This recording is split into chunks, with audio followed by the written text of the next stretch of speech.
やってっかやけど、その前に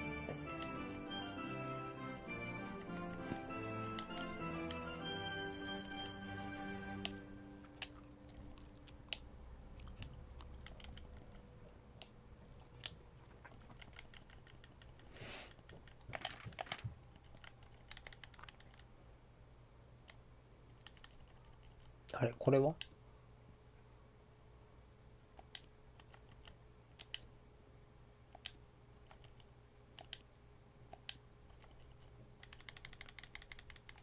どこで渡すね。あと何やったっけ、これあったよな、クマンジンの耳とか。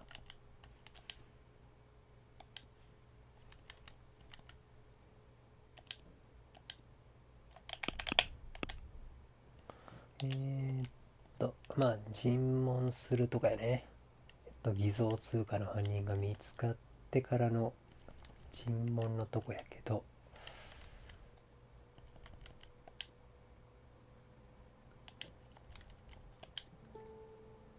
とりあえずこれやな。カロリーナに持ってかなあかんのよ。カロリーナに持ってかなあかんのよな。だ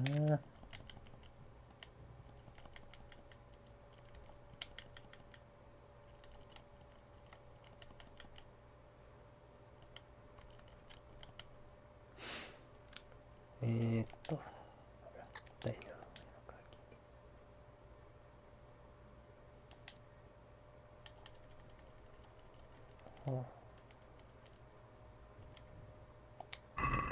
いや、持ってっか。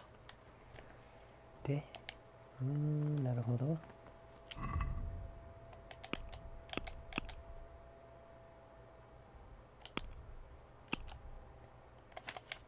スキルを、メンテナンスが。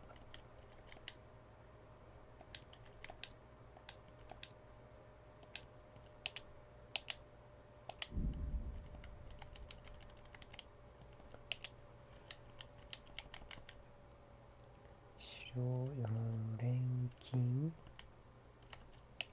隠密が上がったな。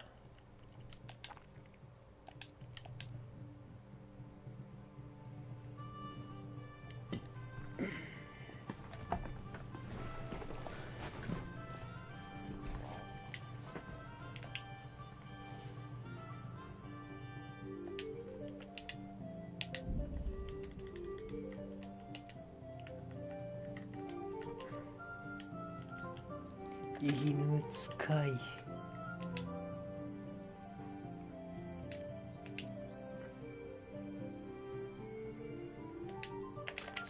10%のボーナス。ウージッツ。めっちゃ怒ってる。しか。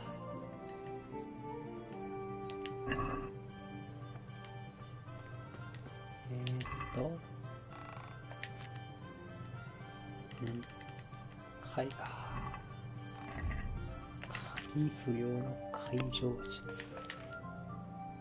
13か。まだやな。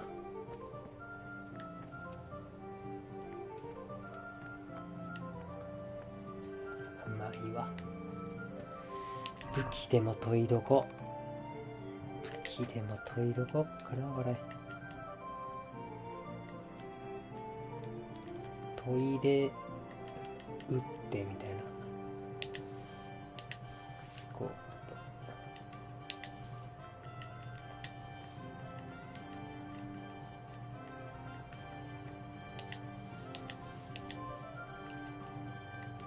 プ。いや、そんないらんかな。でもこれぐらいで。おい小平。God bless you. What troubles you? 司祭な。司祭もな。ウィスプだな。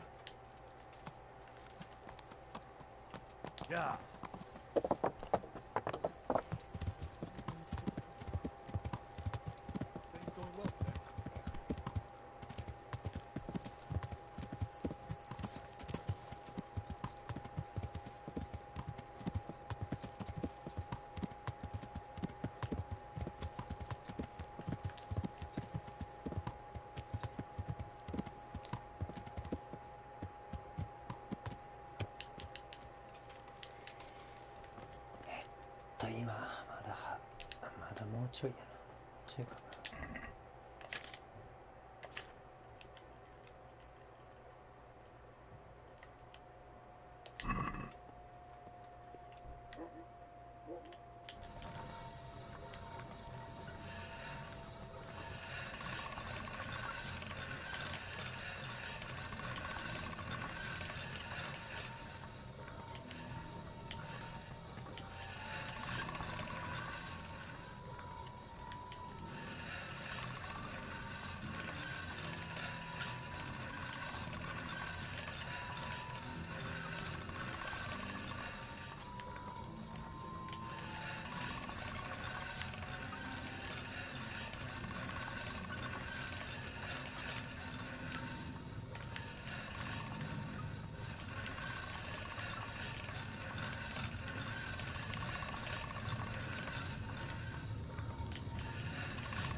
鍛冶屋の息子っぽくなんか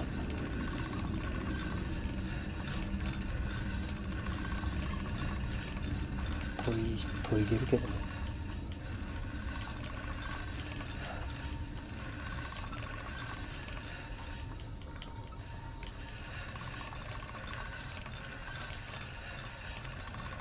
いやー地味やわ。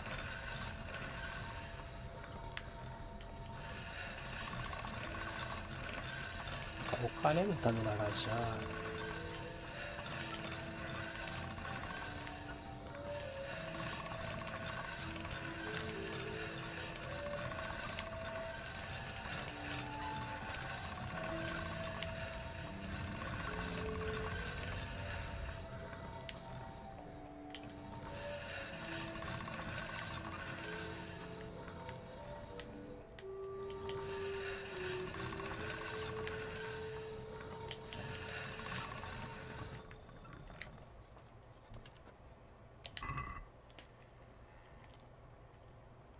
ボイスシュープとか全然や。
暗いな。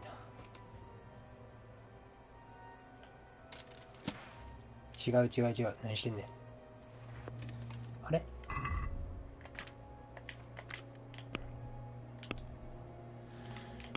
松明忘れた。松明ないかもしゃあない。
めっちゃめっちゃ研げるやん。もういいんじゃない？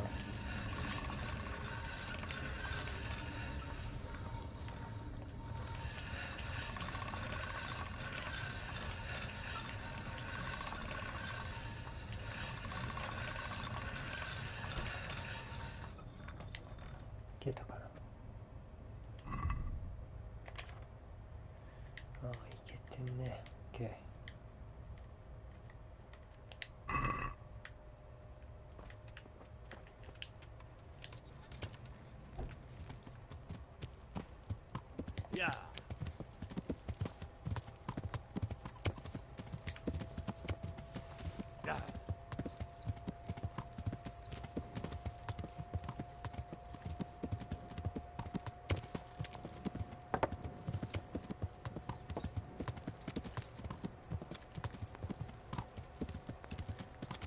こっちじゃねえ。よ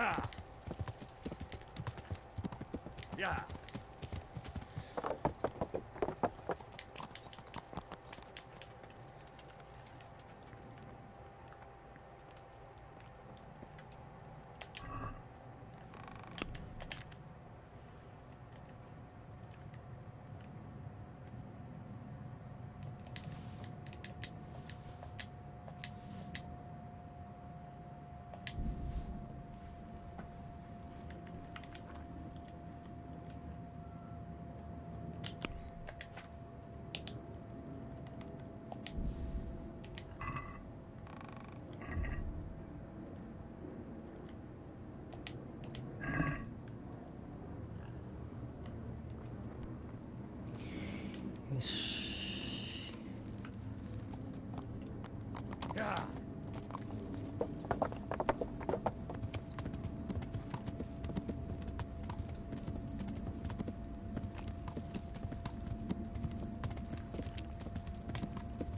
で、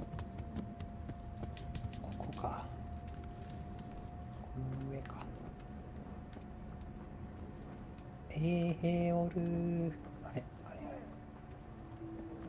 ソーリーソーリー。いられへんかな。い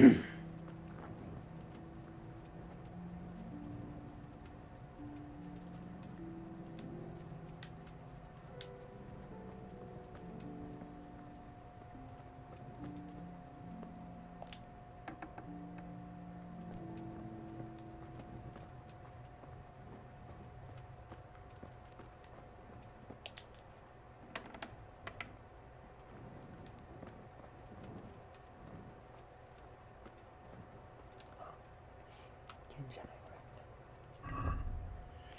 いけるんじゃないっすかこれ。よし。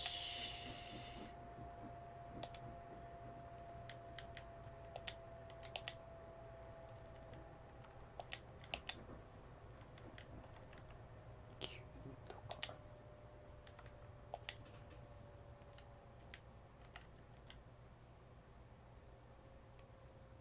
これで。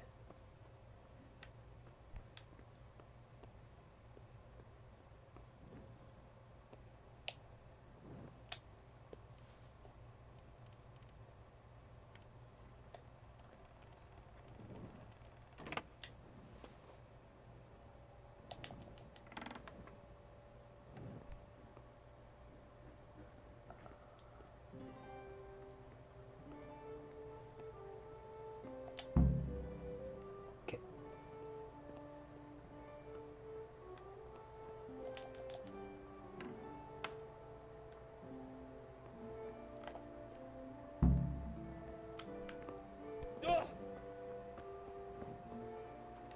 朝まで待つと。OK。朝まで待ってから本境に会いに行くと。どうなってんの？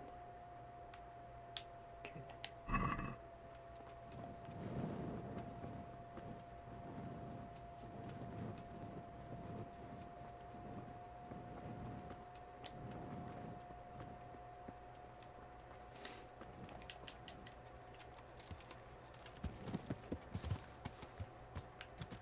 Yeah.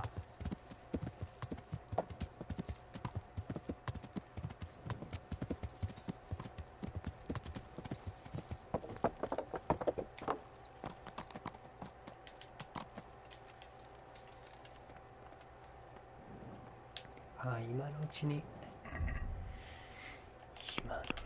こうしに行くか。ありやな。Yeah.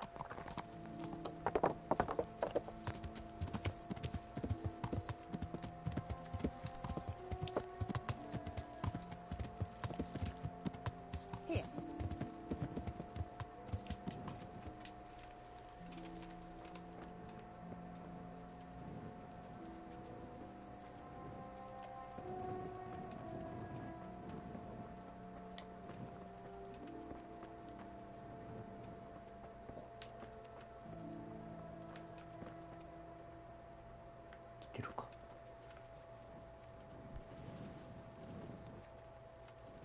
これかな。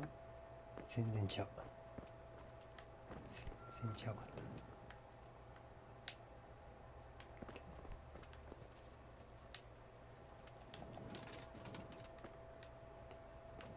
は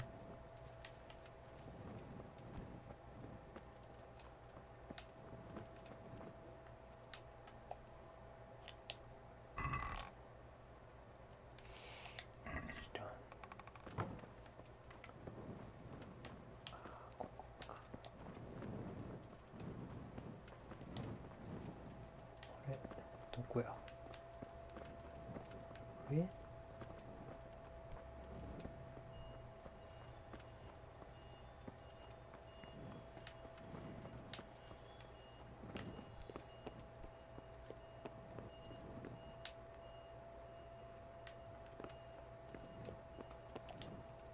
今入られへんのじゃん。ほら入られへんやん。マジか。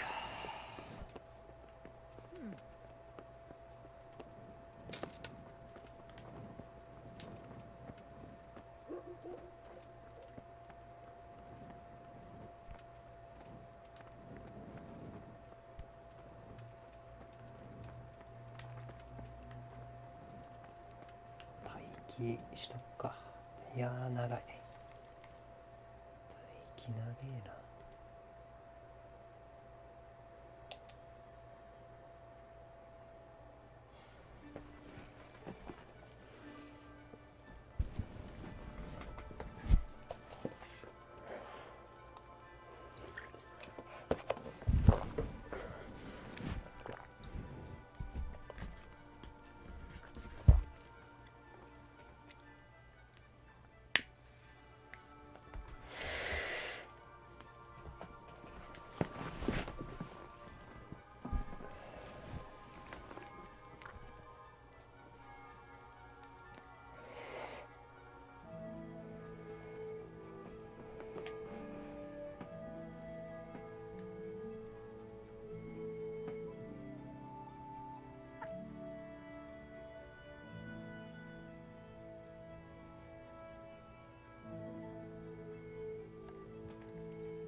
ハンスカボルね。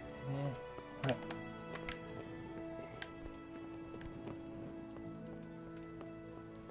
こっちか。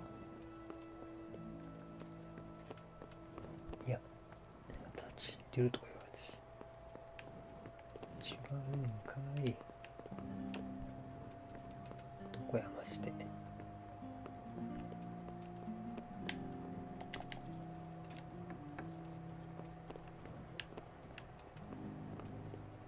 What in the...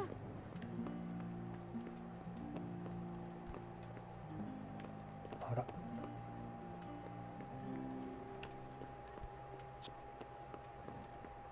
下に伝えてんやけど、チッって言われた。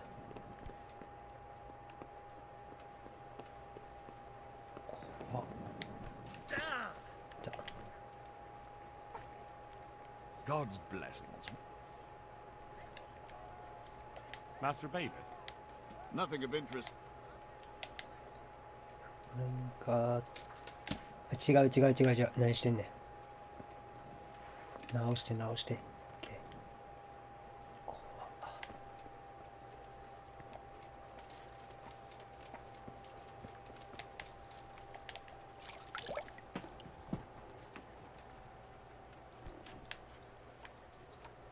なんか塔がどうのこうのとか言ったけど、どこや、どこの塔のことを言って。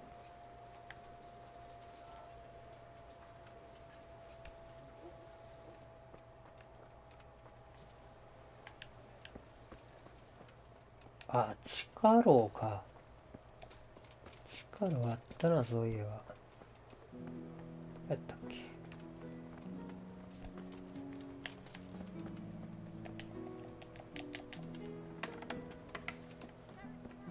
地下牢があったやん、こっち。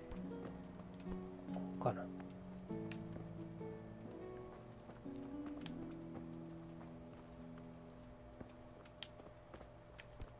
これがこれや。 God save you, Henry. お、花もがり。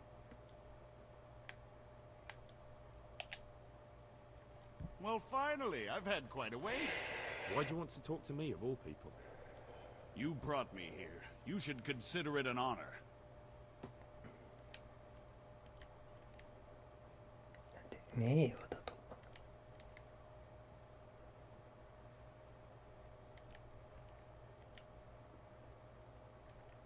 If hanging around in a damp dungeon with a condemned man is your idea of honor... You're not seeing the bright side. You can be the one who uncovers a conspiracy against the king for your master. You don't get an opportunity like that every day. It did cross my mind, though, that it might be nice to get some assurances for my cooperation. After all, I'm the one the Margrave unjustly declared the scourge of the land and expelled from Moravia. They even pulled my beautiful castle down. It was the necessity of making a living that forced me to take some liberties.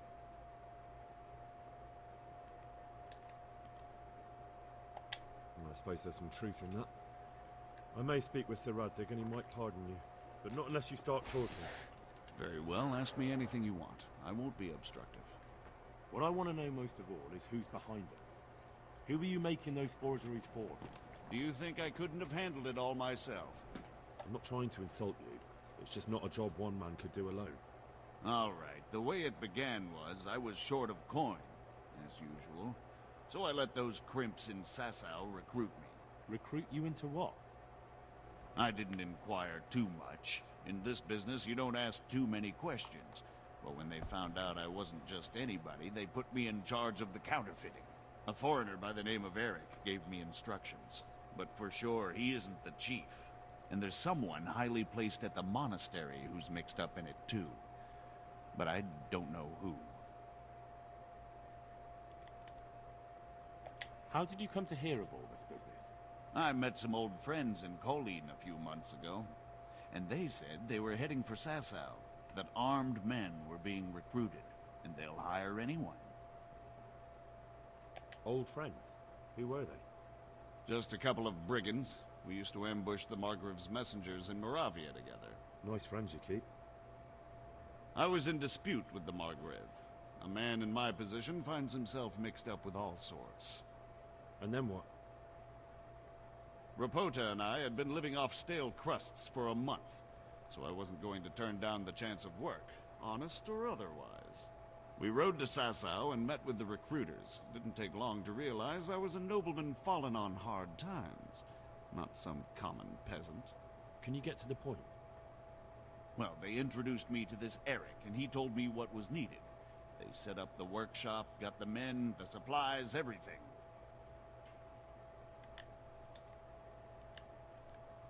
Crimps? You're telling me this Eric is recruiting armed men in Sasau? Well, it seems so. I was giving the recruiters some of the coins to do it. The fake ones, of course. Where can I find the recruiting gang? That's tricky. It was my friends who led me to them. We met with them in the woods next to Sasau. It's about who you know, as always. You said you gave them money. Where was that? They'd ride to the mine gallery to see me. I don't suppose you'd find them there now. If you say so. This Eric, you reckon he's not the one in charge? He puts on airs, but he's just a naive young pup. And he's always going on about his lord, though he never mentioned him by name. Where can I find this Eric? You must have had some meeting place. He used to come to the workshop unannounced. And after what's happened, I doubt he'll be showing his face there again. This highly placed person at the monastery, what can you tell me about him? I've no idea who he is, only that he's no small fry. After all, he handles the exchange of the forgeries in Passau. I see. Is there anything else at all you can tell me about him? No, he was supposed to supply me with materials too, but he backed out. Eric said he probably got cold feet. That'll do me for the moment. Will you put in a word for me with Sir Radzig? I'll swear allegiance to him if he'll have me. I'm sick of being a renegade.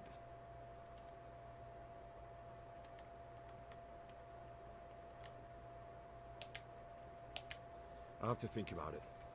I don't want to annoy Sir Radzig.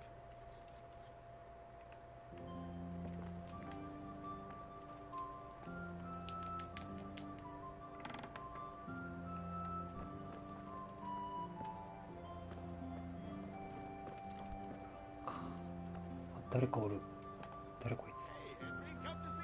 誰こいつ。誰やったっけ。誰やったっけ。全然思い出されん。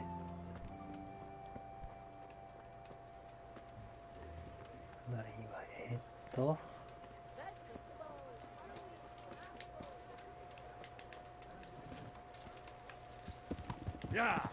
ハンス・カポン教か。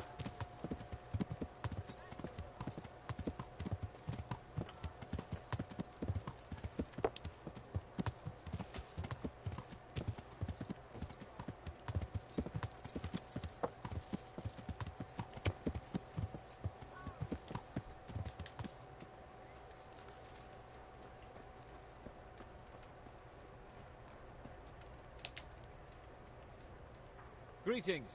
What business have you? I delivered the things as you asked. I already know. My spies told me everything. She was wearing the necklace this morning, as I asked in the letter. So you'll go to the rendezvous with her? Certainly not. I'm not going to pounce on her like a bull in rutting season. Her feelings must be allowed to mature gradually. Meanwhile, you'll get a potion for me. I thought you didn't believe in witches' brews. This is no witch's brew. It's an absolutely tried and tested elixir called Musk of Infinite Allure. There's a fellow in Sassau who sells it, and he guarantees its success. Musk of Infinite Allure? Sounds irresistible. All right, I'll try and get it for you. I'm sure I can rely on you. Here's some coin for your costs. See you later.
Alright.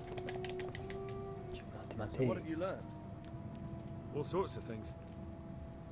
There's some foreigner called Eric behind the counterfeiting ring, and someone highly placed at the monastery. The monastery? Really? That's what Yezhek claimed. So it's worse than I thought. If this is true, we'll have to proceed with the utmost caution. Why? Can't we just go to the monastery to investigate? No. If the church is truly involved, I have no authority.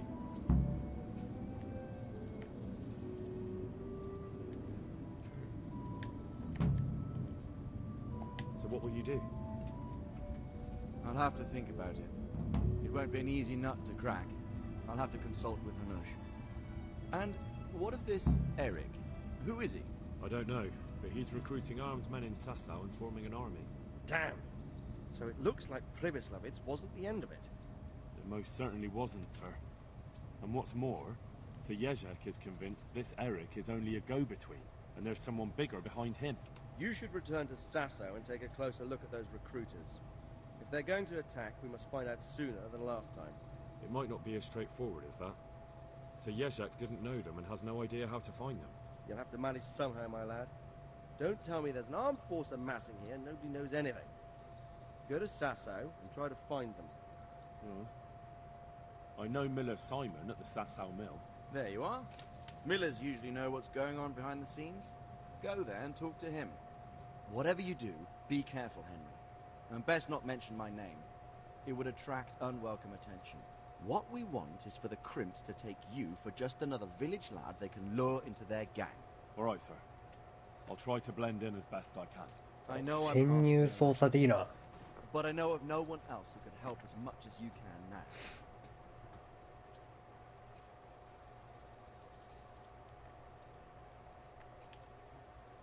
Sir, there's one more thing. Sir Jezek went with me without resistance, because I promised him he could come to an agreement with you. My boy, my boy. You make promises in my name? That could turn out very badly for both of us. But, if it can prevent bloodshed, why the hell not? We may well come to some arrangement after all, but I can't say yet what will become of him. You'd better run along. As you command, sir.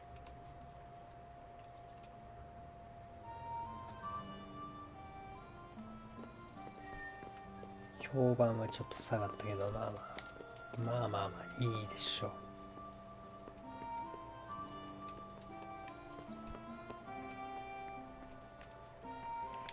ササウに行く前にちょっと待てよ。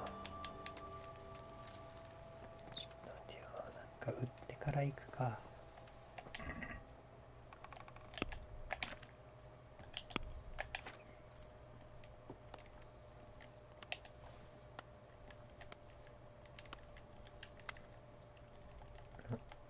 鍛え込んだやつはいらんでしょ。鍛えたってか磨いたやつは。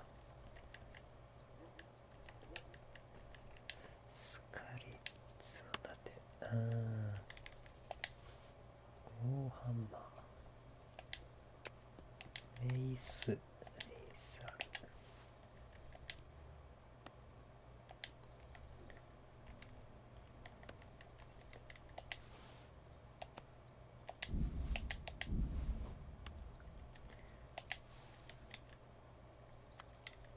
何やったっけ？あるんか。25に54。なるほど。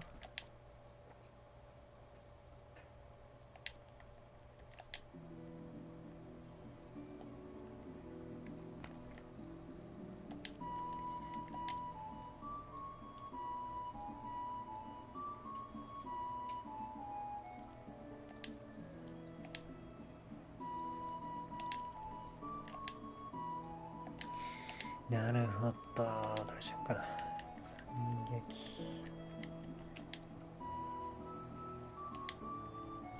ピーバトル、リフバウトケ。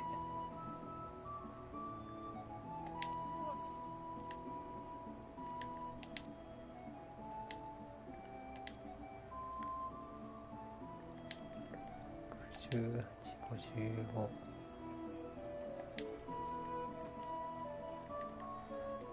信頼の友いらんな。執行官のメーサー。執行官のメイスか。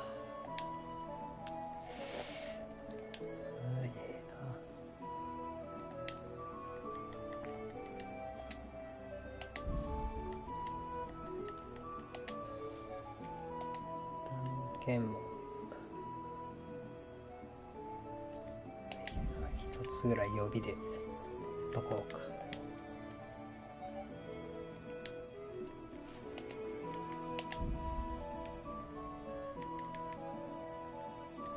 用やいらん。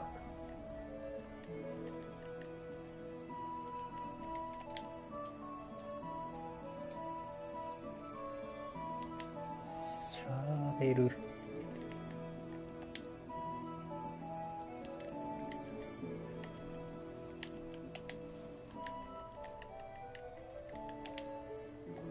一応のメンツや騎士のハンティングソード。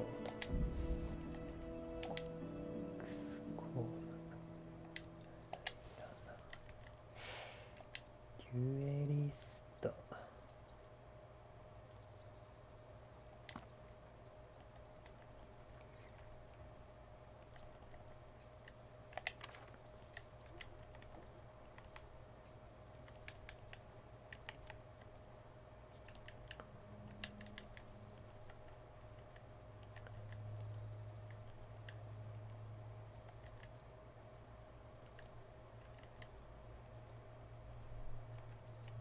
お金なくなってからでもいいんやけどな。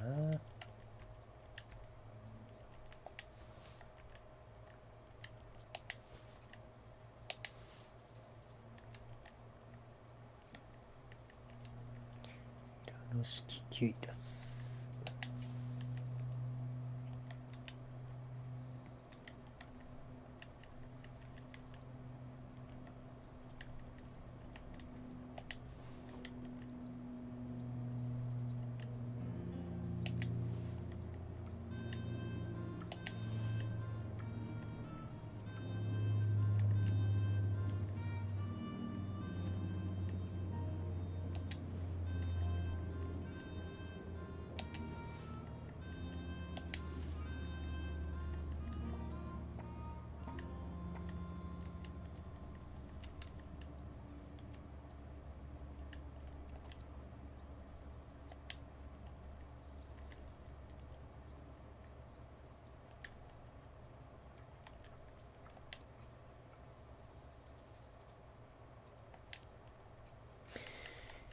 あと、キム攻撃、クォーターコンバットジャケット。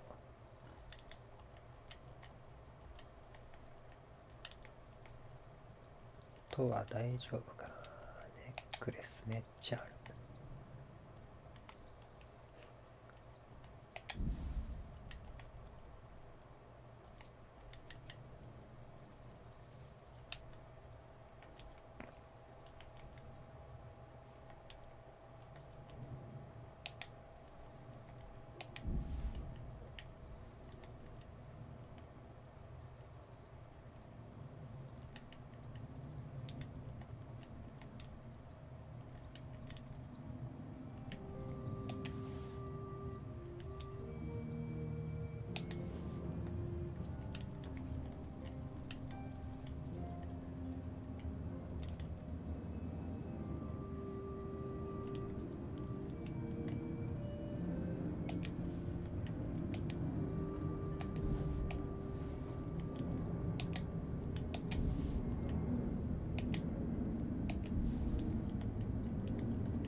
ああ、なるほどね。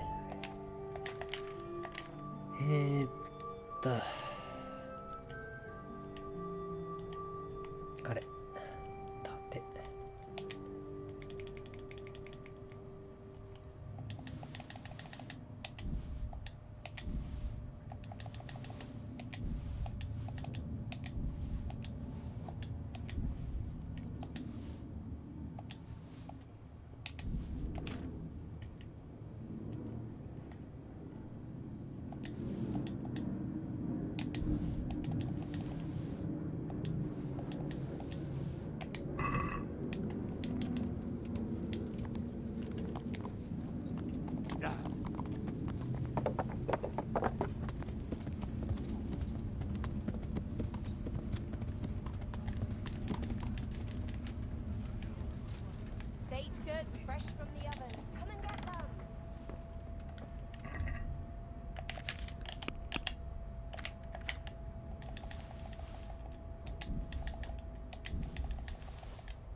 That a knight such as you takes it.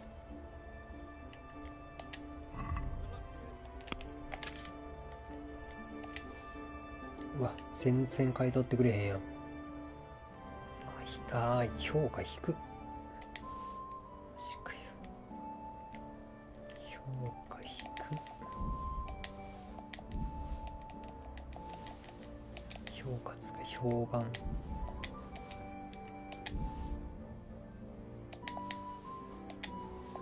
これで上がってくれることを願ってるけど。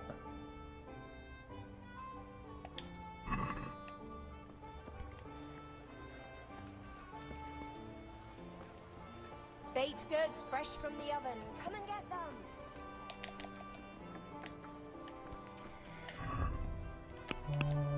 一歩。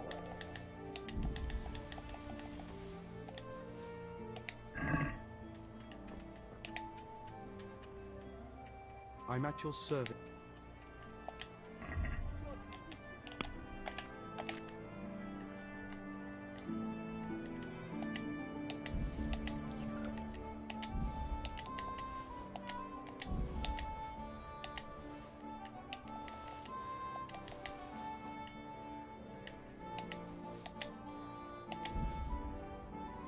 あ、2000しかない。2000しかねえやん。ちょっと待て待て。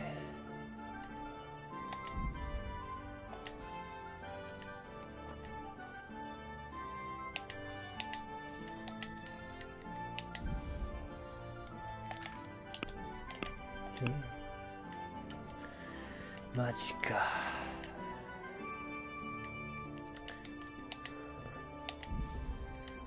2000しかないやん。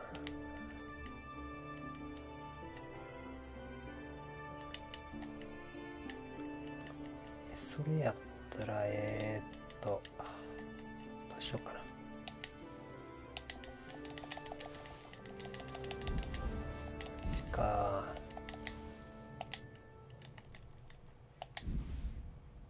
これでもあかんの。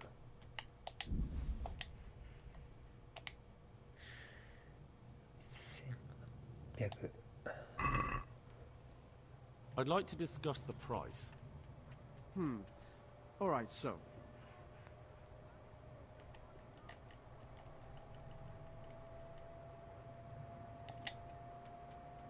See now, I knew we'd come to an agreement. Okay.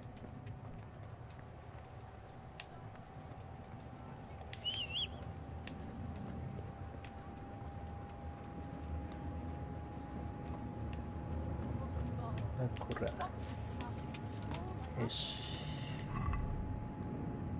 で、すげえ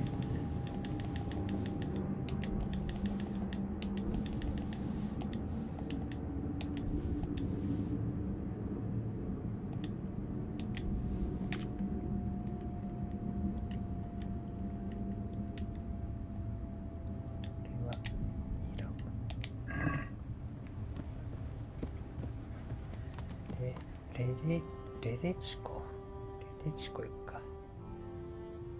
レデチコによって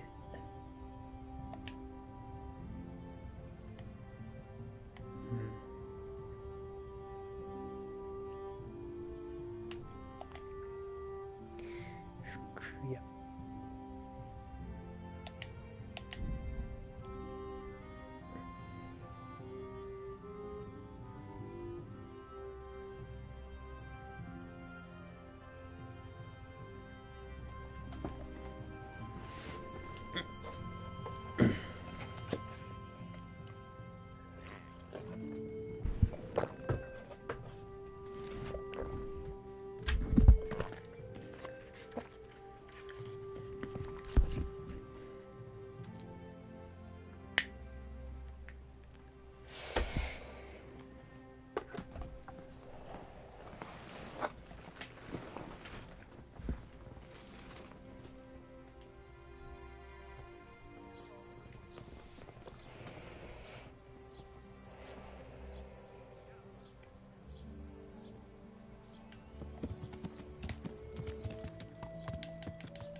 in the Temple of Jerusalem.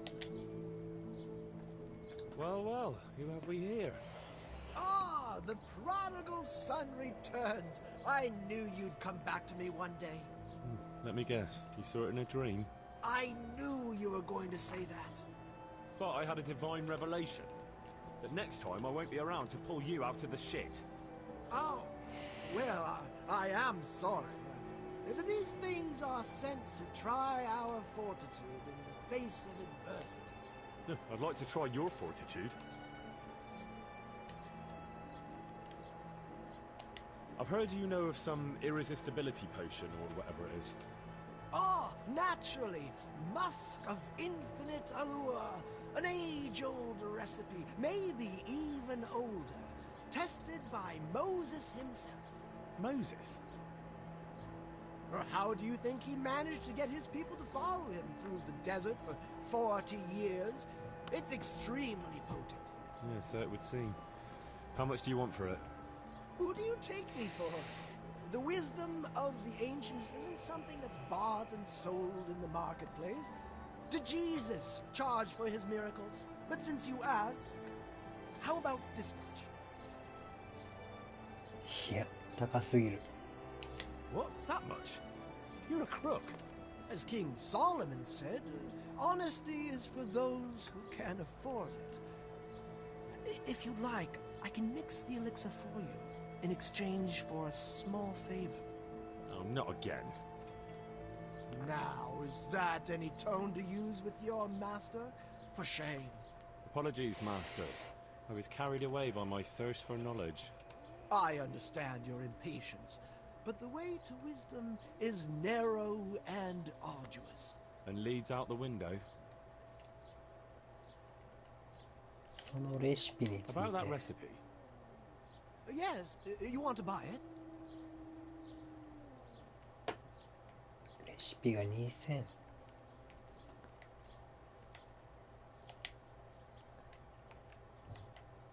マジか。 So what is it you want from me now?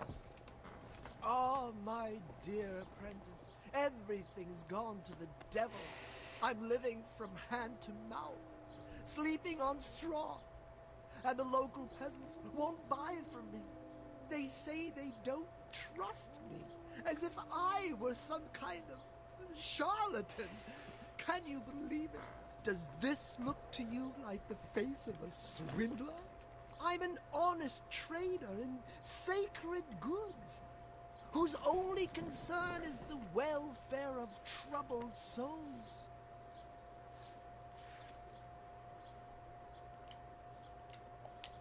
And any time now the slanderous gossip will spread here from Sasau. I should leave before things get worse. But I can't go anywhere until I've made a bit of coin. So what's needed is to give the locals a bit of encouragement, to open their hearts and purses. I'm not going to go around beating people for you.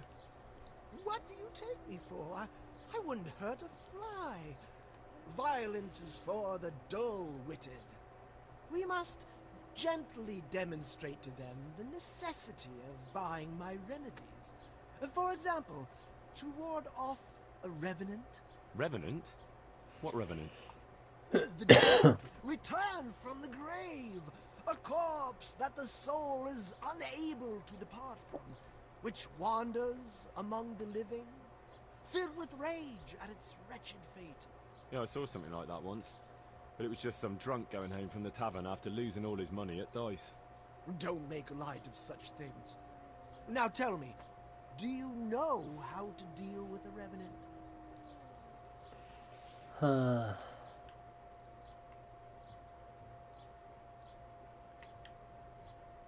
Garlic and a crucifix should be enough, right?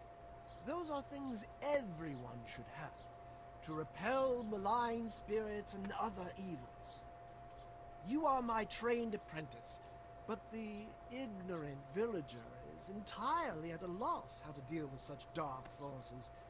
It is our sacred duty to prepare them for such threats. And how do you propose to do that? Well, they're all doubting Thomases.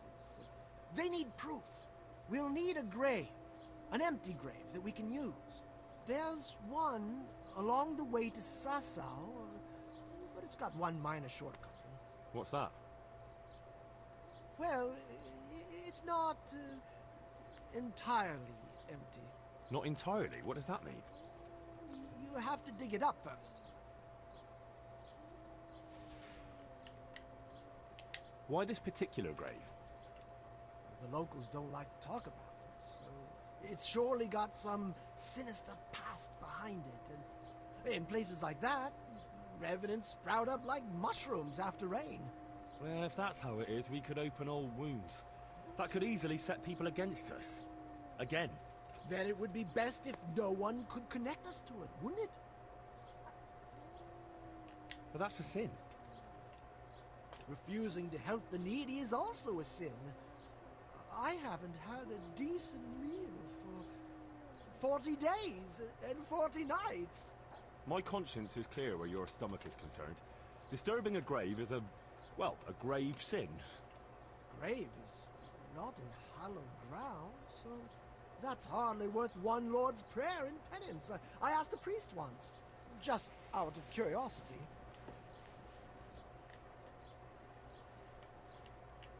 I'll have nothing to do with it. Give the job to someone with no human decency. But you're my one and only apprentice.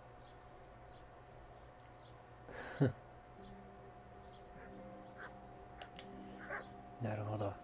シャベルがいるっつったら、こいつあれじゃない、盗品も買い取ってくれんかったっけ。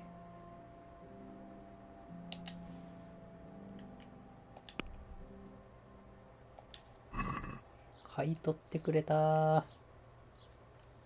買い取ってくれたこいつ。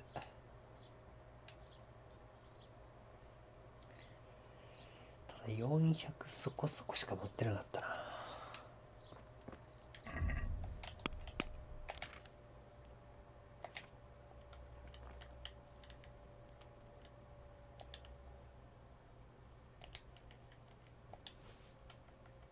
このしょぼそうなやつの盗品か。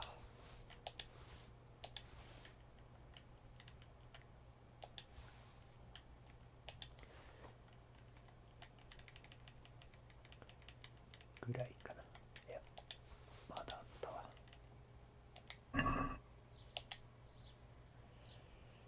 で、で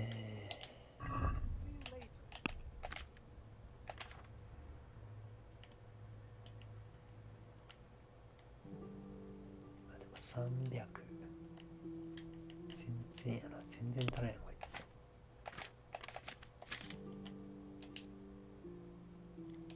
あ、これ欲しい。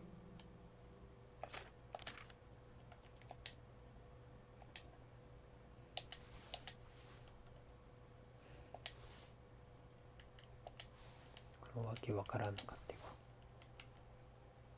で、売却で。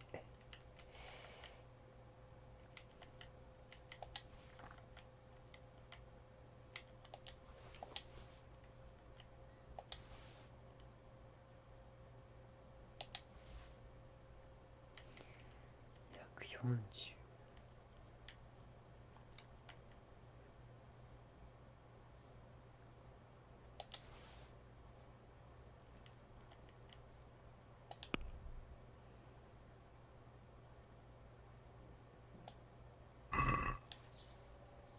I'd like to discuss the price.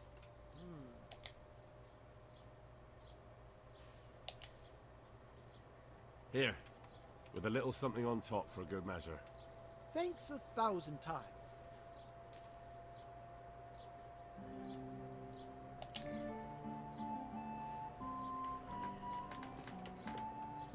What's this about the Revenant, then?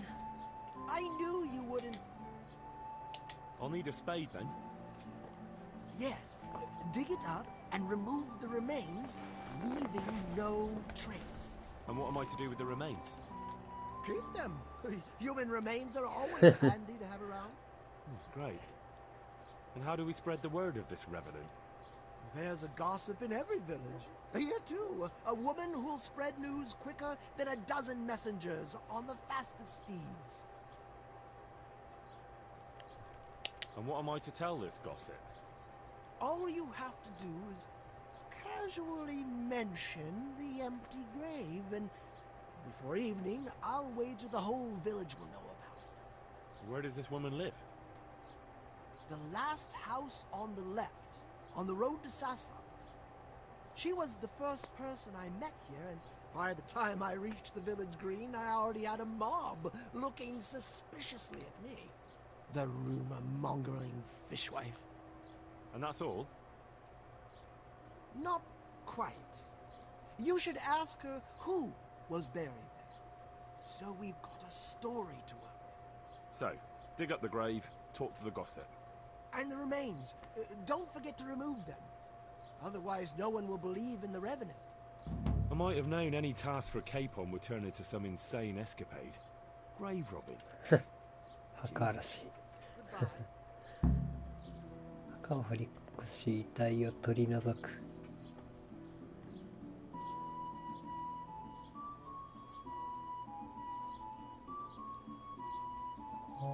OK で、あとはどこやったっけ。こっちにもなんかあったよね。イベントが確かこれじゃないね。あれじゃないし。これ What are you looking for? You'd better not disturb anyone here. I've got an important guest. Heartless beast! Get your hands off me! If you want to go inside, you'll have to wait until tomorrow.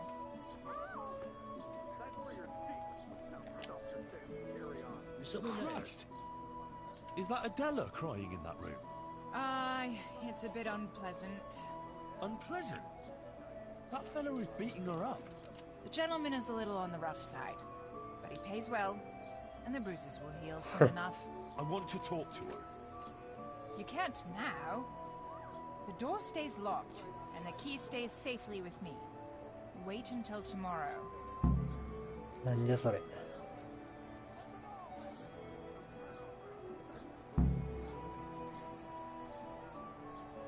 She could be killed in there. And do you think the bailiff wouldn't hold you responsible, sitting here and doing nothing to stop it? You really think she could be? God almighty. Here, take the key. Please, help her. 今かよ、大体わかるやろ。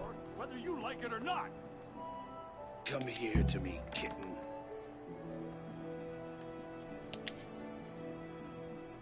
Are you thinking my pizzle? I said get out. I'm not going anywhere. I'm here for Adela. For Adela? But I paid for that whore. Don't call her a whore. She fucks for money, you idiot. She is a whore. お前は終わ Now り you've だ。 fucked up. あ、バトンのか。えい。いったわこら。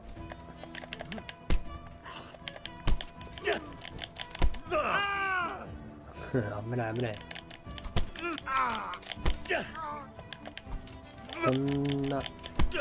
こんな鎧まみれの男とよう戦うわ。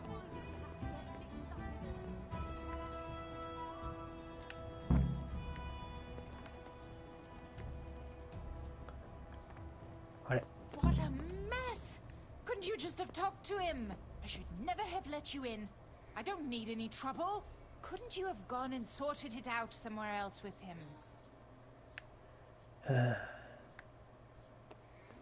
できたかもしれんけども。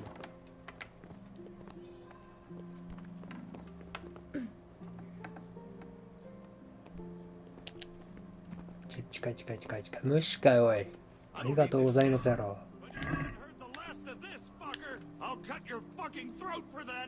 どこに向かって喋ってんの。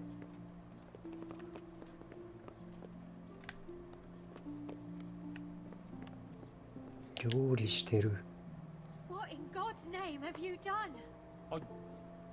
I saved you. Oh my God. Henslin will kill me. If Marouche doesn't first. Everything will be all right. Henry, if it wasn't for the fact that you saved Hinnick, I'd slap your face. Leave this place. I'll help you. What?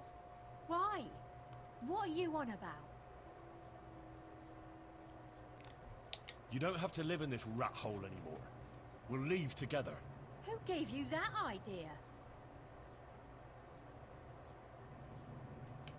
Johanka. What Johanka are you talking about, for God's sake? それ知らんよな。 Don't take the Lord's name in vain. Since when did you get so devout? It was Johanka's doing. Oh, who is this woman? She's from Skalitz, like me. Just an innocent girl. They all claim that.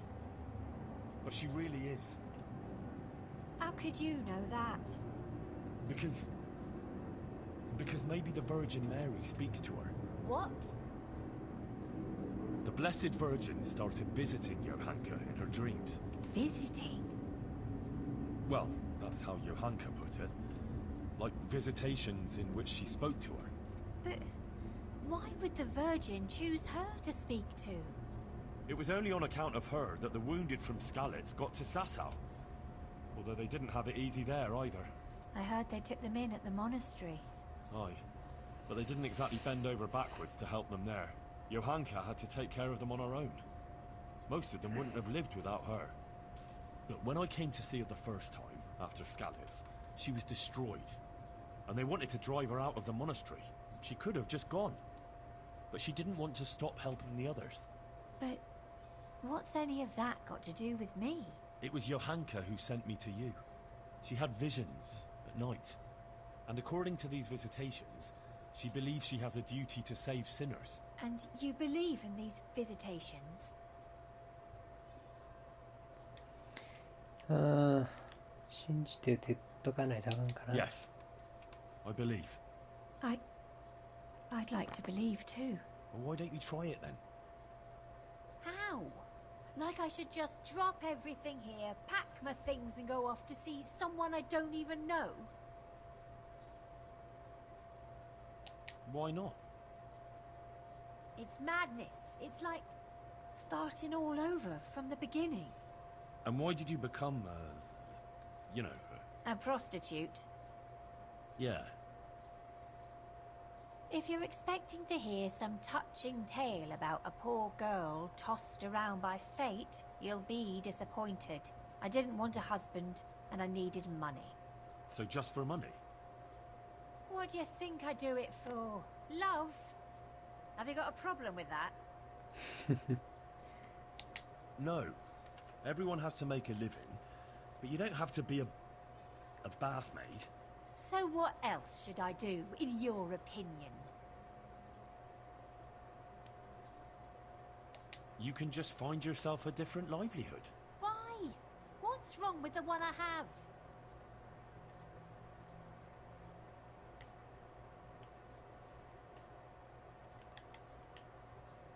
You don't care that you're living in sin. So? Virtue won't put food on my table. 超現実主義。腹いっぱいになることが全てじゃない。 And can you live with it? What do you mean?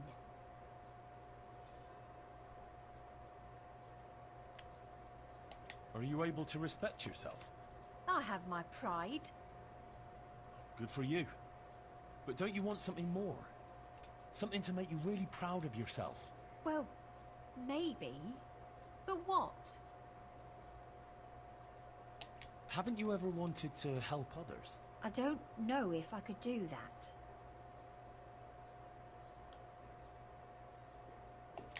Working at the baths, you must have learned a bit about healing wounds and that, no? That's true. It's not just whoring, you know. I know. Exactly. I'm not sure. I don't think it's all that bad here. What about when you get older? Do you think the men will still come to you? That's true. unfortunately.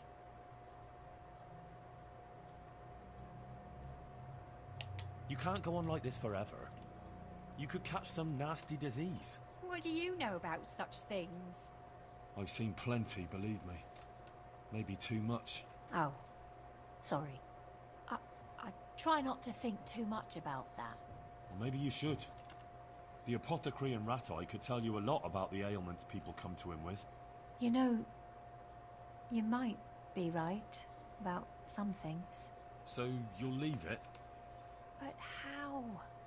Where would I go? What would I live on? Wouldn't you like to help in the infirmary at Sasau Monastery? Would they let me? You're a bath maid who knows something about healing. They'd be glad to have you. But where will I live? There, of course. It's modest, but you'll have everything you need. I'm not used to much anyway. See then? I reckon you've nothing to worry about. All right. Will we go right away? すぐに行こうで。移動になるんかな。すぐに行こう。 We can go right now. Come on then. All right.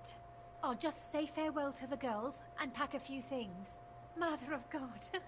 I'm all in a flutter. To pack up and go, just like that. You're doing the right thing. You'll see. God be with you. 移動になるんか。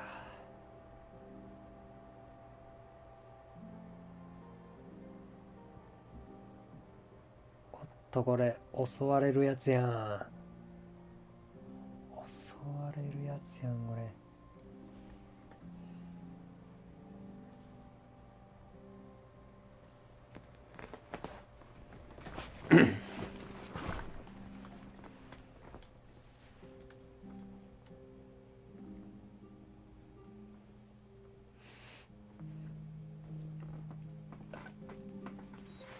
ほらほら、もうすぐそうやって剣抜く。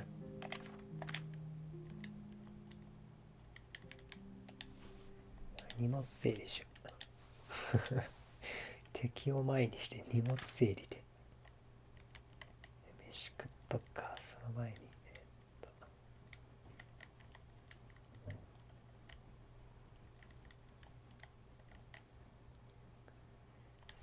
製薬はいらんから、プレッツェル食って。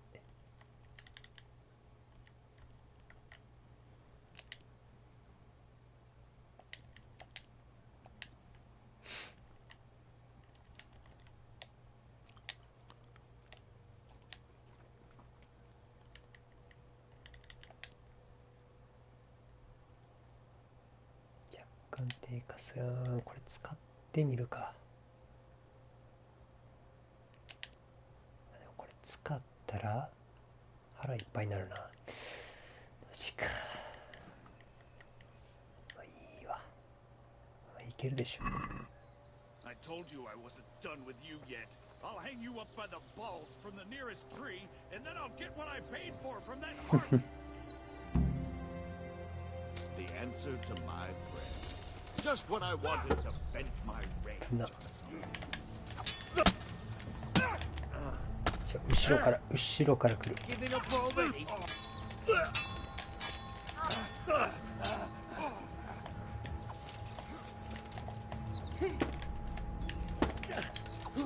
縦持ちがめんどくさいな。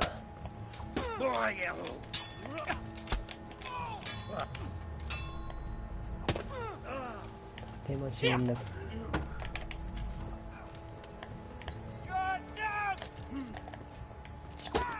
後ろ絶えず後ろ取ってくる。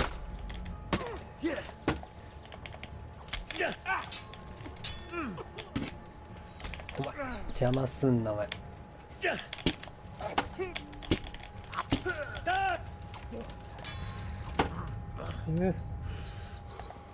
毒効いてる？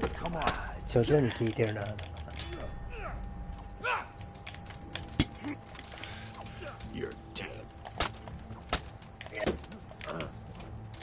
What's the matter? Come on.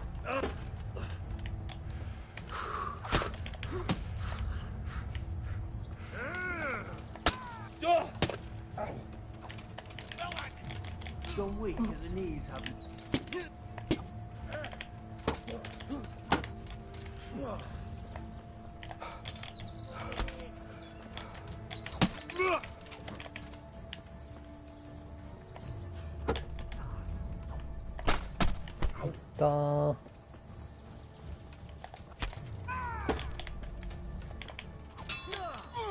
You're dead.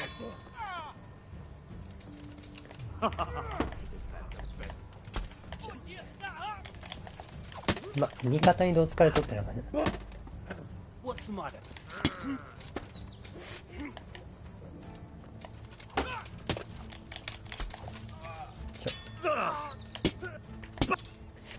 あ、うっとうしい。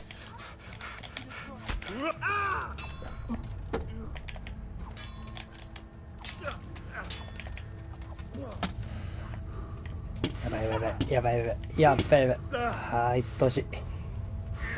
あー、うっとうしい。はい、いった。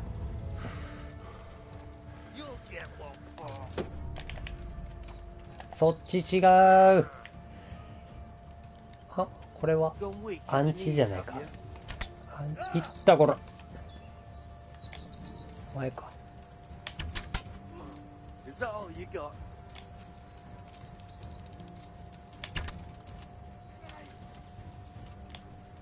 I'll slaughter you. Oh, dear God.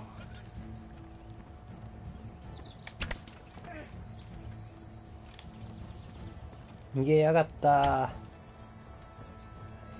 いいけど。いいけども。いったー。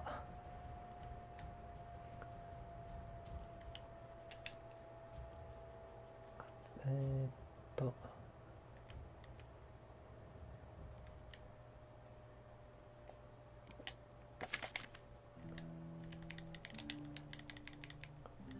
いやー、強っ。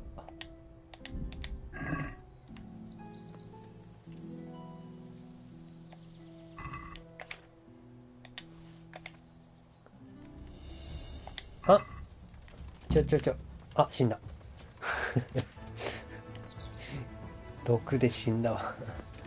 毒か出血かなんか知らんけど。武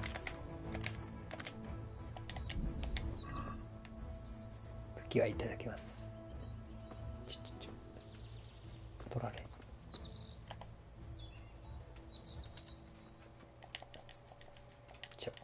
取られ。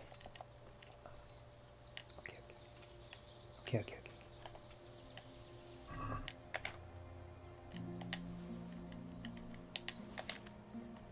入った。あー、死ぬかと思った。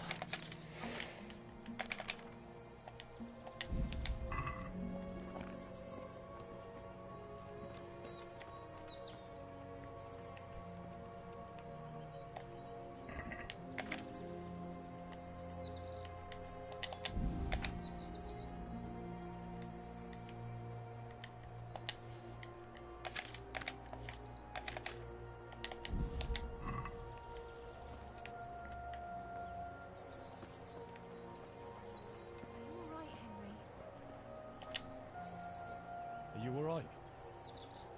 Yes, I'm fine. It's you they were after mostly. And are you all right? Just a scratch or two. Those idiots didn't know who they were taking on. Good. The sooner we go, the better. I don't want to stay here any longer. Let's go then. Go be with you. 服ボロボロや。一回の戦闘であんな持ってかれるのやばいな。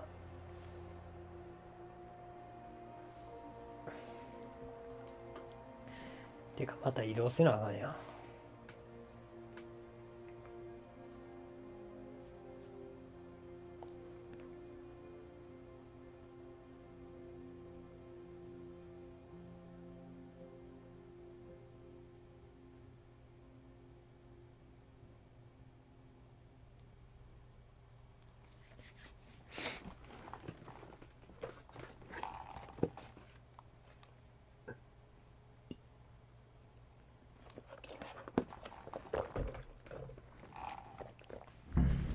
are. Give it a while and you'll be happy here. Believe me. Oh, Henry. I'm starting to have a good feeling about this. Maybe I'll really find happiness here. I'm sure you will. Johanka will take care of you. She's very good at that. You know, you're the first one to do something for me without expecting anything. And I don't have anything to give you, unless, if you wanted, for one last time, together.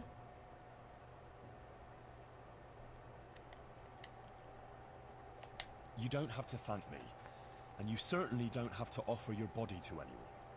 Anyone at all. Oh, thank you, Henry. Thank you. いや、単純に好みじゃないからです。ヘンリー、おいヘンリー。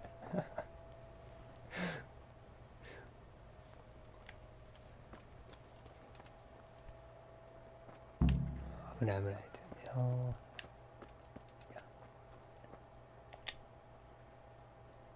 For the love of God, what have you been doing? I went to Ledetsko like you asked me. And? How did it turn out? You were right. Turned out well with Adela. I persuaded her to leave her trade and find a more virtuous job. She's here for you. That's great news. I promised her you take care of her, and I brought her here. She'll help you take care of the sick and injured, like you wanted. You did a great job, Henry. Thank you. Of course I'll take care of her. We can't let her down now. And how are things going here? Much the same as always. There are always wounded and sick people. I'm on my feet from morning till night. But Matthias is better. I'm glad about that. There's these troublemakers, though. Troublemakers? Aye. While you were gone, some thugs came here and kicked around the gifts that people brought. Then they vanished before the guards got here. Oh? Who were they? I didn't see them at it, but there's some fellas hanging around now by the entrance to the monastery. Maybe that's them? And whenever I go into town, they take liberties with me. さあ、それはめんどくさいな。 Did they hurt you? No. They just make all sorts of offensive comments on account of me speaking on the square. And when someone comes to see me, they make trouble for them. So now, almost no one wants to come here. Maybe you could have a word with them? All right. I'll see what I can do. Thanks, Henry. Let me know how it goes, all right? God be with you. チンピラに対処する。オッケー。早速働いてるやん。ボロボロちゃん。うわー、持ってかれたな。うわー、持ってかれたな、マジで。これはめんどくさい。めちゃめちゃ持ってかれた。修理キット。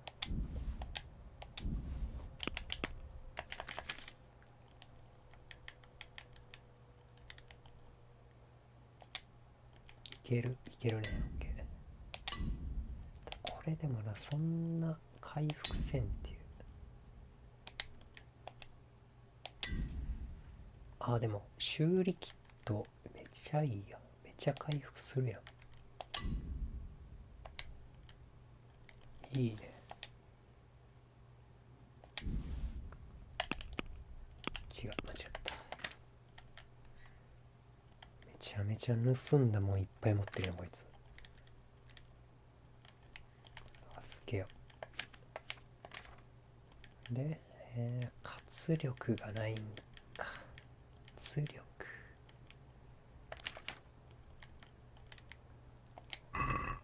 チンピラがどうのこうのって言ってたな。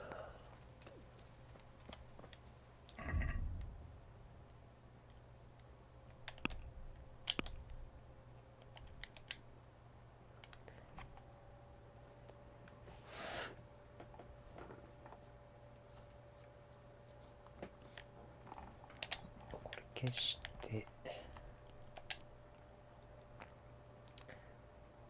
遺体を取り除く。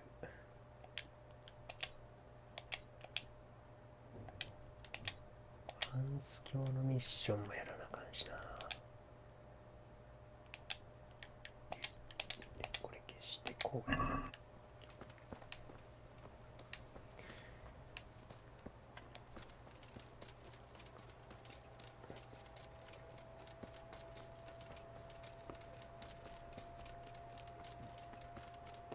チンピラ、うわー、ザ・チンピラやな。どの角度から見てもチンピラやな。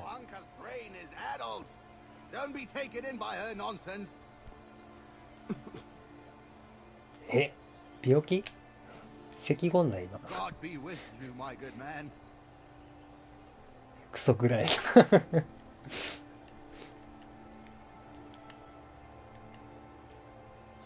Don't play games with me. Begging your pardon, but I haven't a clue what you mean.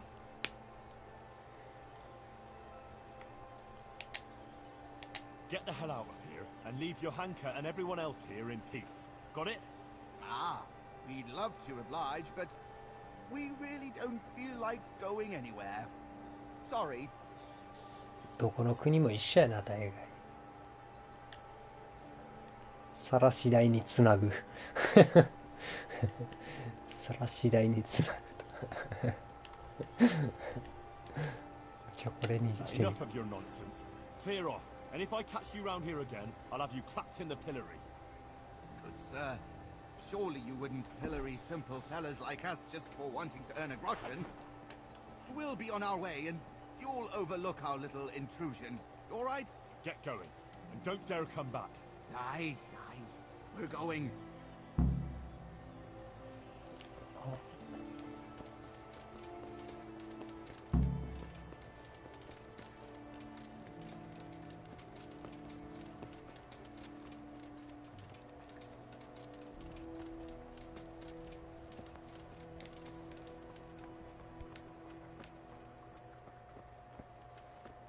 お前いつまで寝てんねん。お前も働く気ねえやろ、お前。I dealt with those troublemakers. They won't be coming back in a hurry. Thanks, Henry. I thought they'd never go. You didn't say anything about it to the custodian, did you? He knows nothing about it. You don't think I need the help of Sir Sebastian to deal with a few thugs, do you? Good. I wouldn't want him to think I'm in distress. Oh? Why's that? Nothing. It's not important. Listen, there's some merchant staying at the Wagoner's Inn who's been asking after me. Would you go with me to see him? I know those thugs are gone, and it should be safe now, but... Of course I'll go. It's only a stone's throw after all. またとぼとぼ歩いていくんかな、これ。いや、そういうわけでもない。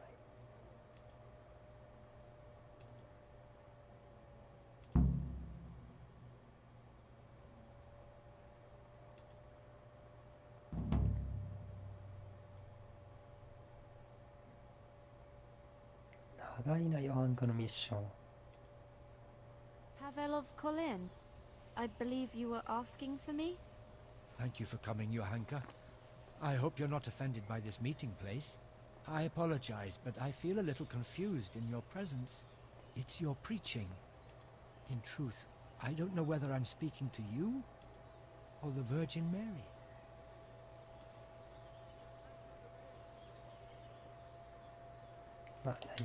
Oh, I'm quite taken by surprise, but it's me, Johanka, and this is Henry. What is it you wanted to see me about, Pavel? Divine Providence led me back to Sasau after many years, and by the same grace I heard the words you preached, and my eyes were opened. Just as the Blessed Virgin wanted. Are you troubled by some sin, Pavel? I've encountered many things in my life, but I never before heard a true prophetess speaking. And you're right. It came to me that it was time for me to make amends for my sin of long ago, and I decided to do some deed for the common good. You speak very eloquently, Havel, though a bit mysteriously. I'm not sure I understand you. I notice you have an armed escort with you. Henry is my protector, helper, and good friend. Because not everyone in Sasau hears the words of the Virgin with the same piety as you.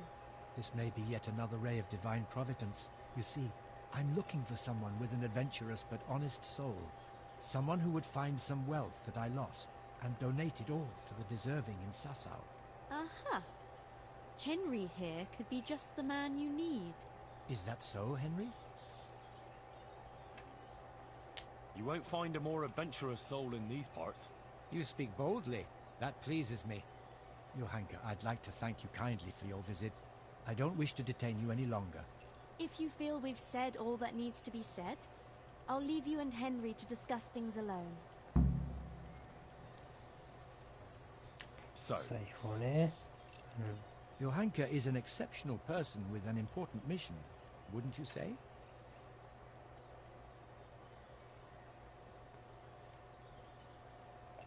well, she's become quite delirious from her heavy workload and her horrific memories. But what can you do? But someone has to deal with the procession of penitent sinners, eh? Anyway, what is it you want help with? It's like this. In the last year of Emperor Charles's reign, I came here to Sasau to close a profitable deal. But it didn't turn out entirely as planned, and I was obliged to hide some of my money in the woods near the town. Who would even imagine that in the ruins of an old settlement lies a real treasure trove? I tried to go and recover it myself, and I can be glad that I didn't pay for that attempt with my life, as you've probably noticed. Yeah, I've just noticed a few scratches on your face. A merciless battle with a squirrel, was it? The truth is even more absurd. I simply lost my footing and tumbled downhill. No doubt another divine sign that I ought to leave the search to someone such as yourself.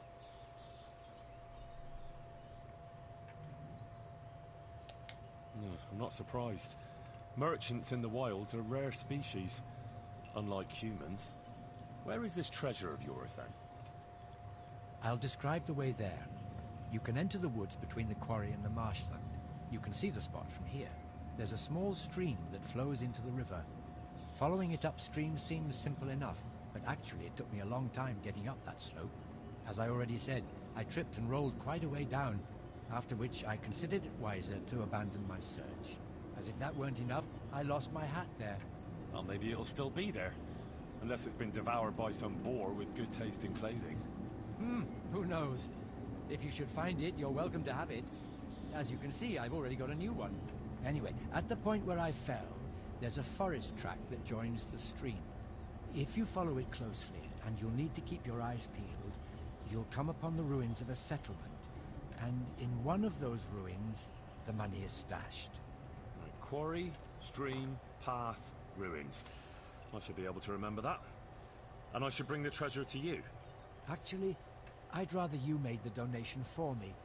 I'm in no shape for running around now. Just come back when you've found it, or not. Meanwhile, I'll give some thought to who we shall donate the money to. Agreed?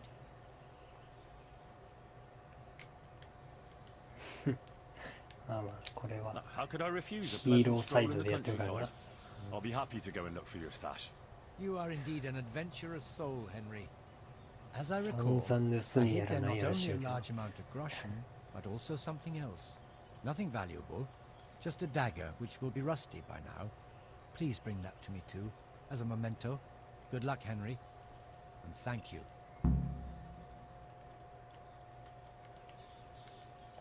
Can you tell me again precisely where this treasure is?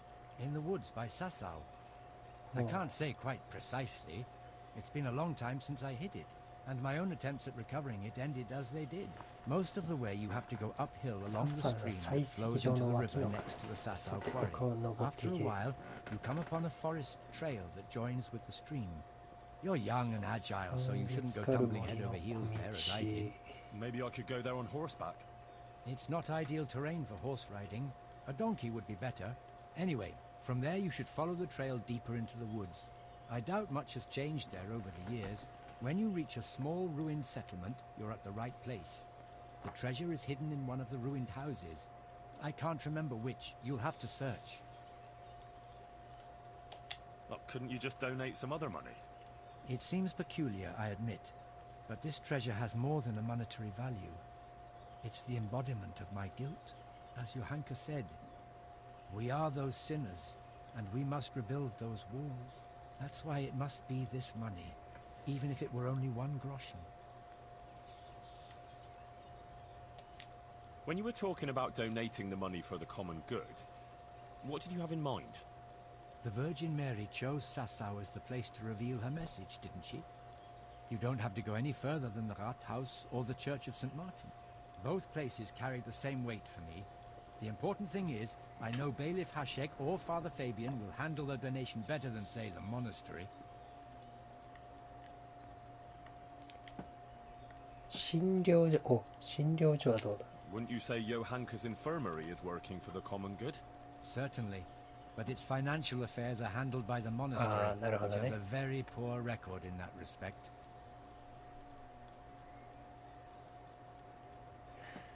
確かに。They'd probably just spend it on more scaffolding. The Rat House or St. Martin's is a more deserving cause. Tell me again about this treasure. I can't say it's something I care.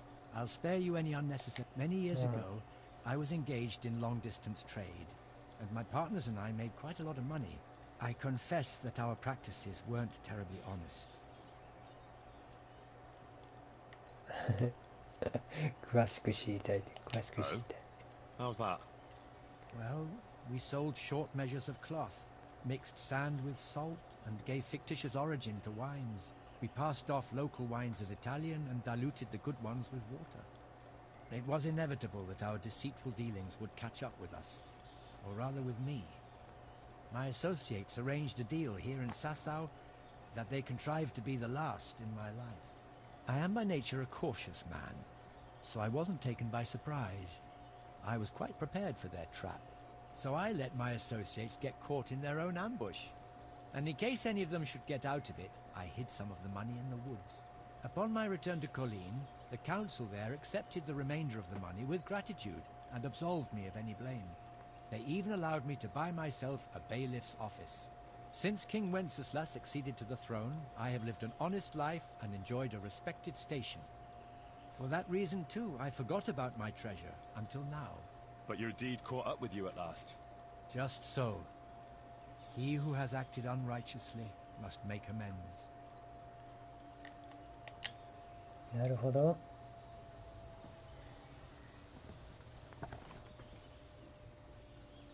で、財宝か。財宝を探しに行って。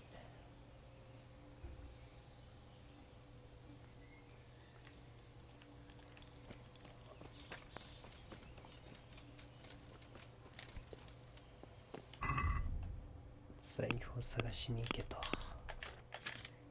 いいけど。いいけど。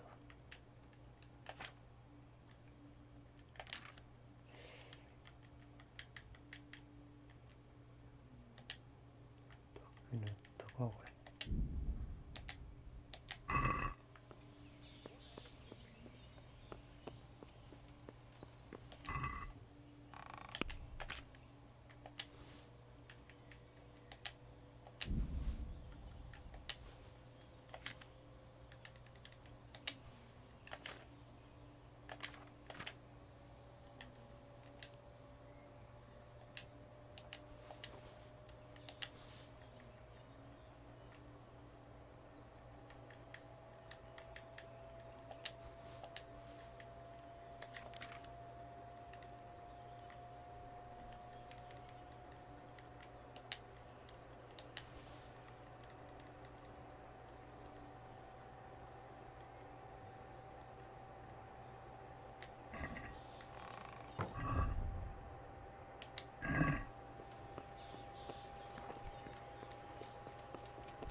ササウの採石場から小川に沿って丘を上がって、でで小川に面した小道を沿っていくと廃墟があると。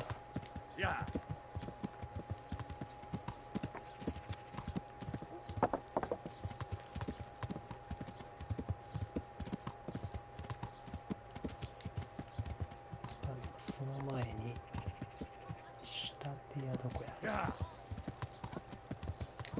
これか。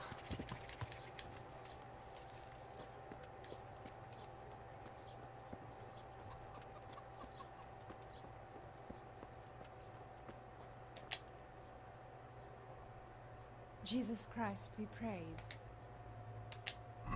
God be with you. 小型修理キットは買っとくか。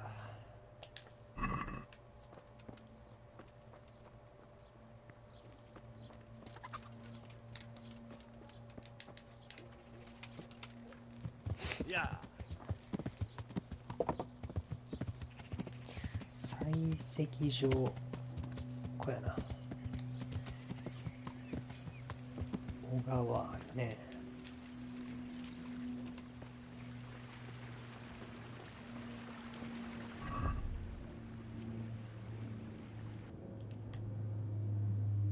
全然ちゃうやん。全然違う方向やん。横側に沿ってでここか。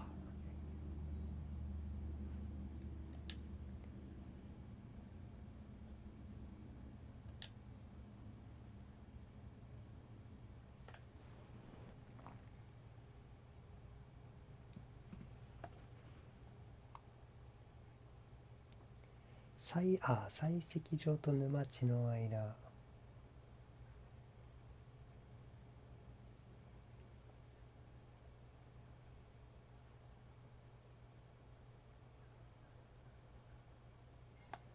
はは。森の小川が川に流れ込むあたりから出発し、小川に沿って上がっていくと。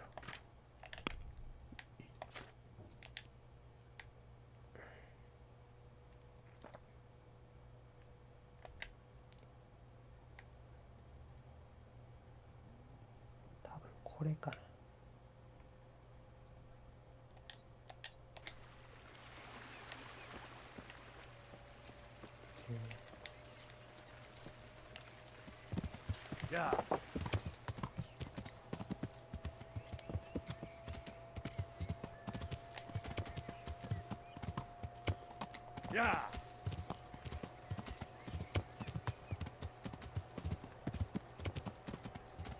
I see the quarry and the marshland. Now I just have to find the stream that feeds into the river.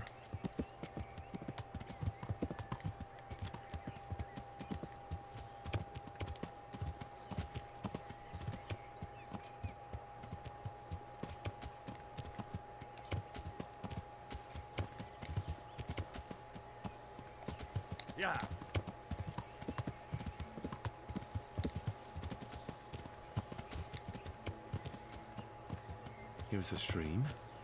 I've got to follow its course upstream, deeper into the woods. お、スイカ。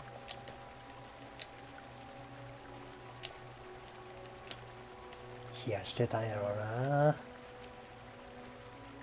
ここでってか汚な。汚な。ここめっちゃ住んでんのに。これを上がっていくとどうせ緑の帽子なんやろな。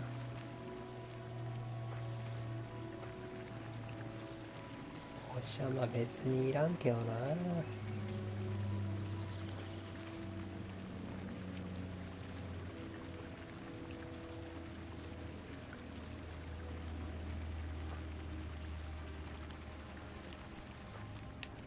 これか。いやいやいやいや。イエイ。よし。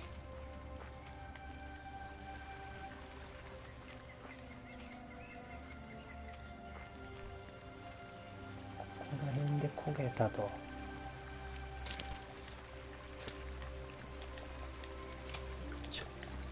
そやろ。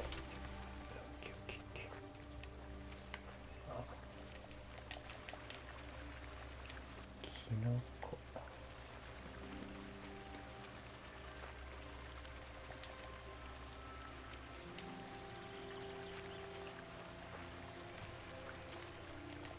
めっちゃある。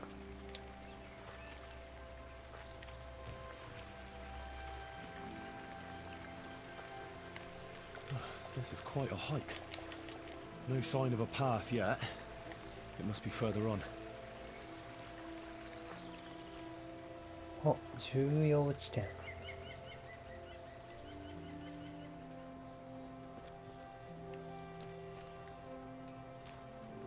重要地点って出たけど、なんもない。探せばなんかあるやろな。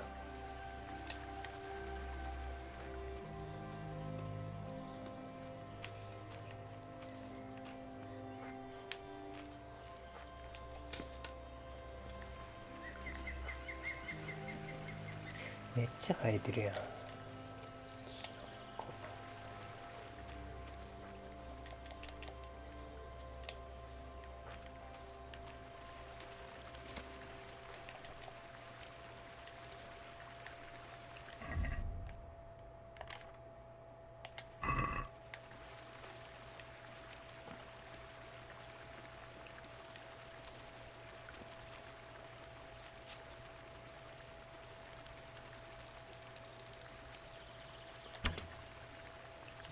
何？あ、抜けやがったー。抜けやがったー。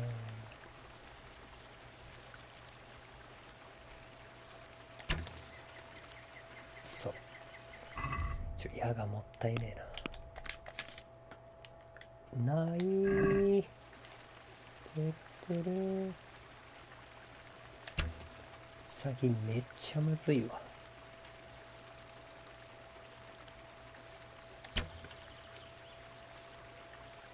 そやろ。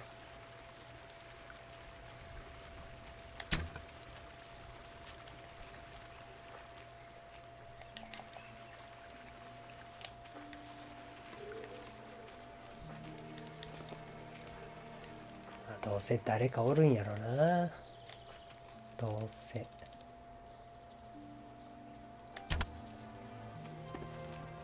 早い早い早い。うさぎ。よしよしよし。うさぎの毛皮？うさぎの肝臓が欲しい。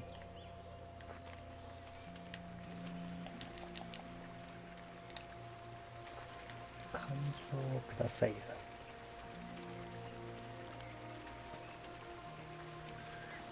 帽子が落ちとるらしいけども。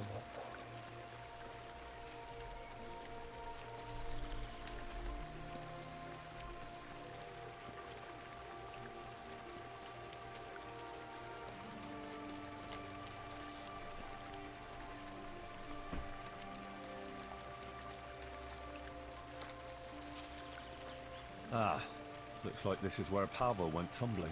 あ、これ？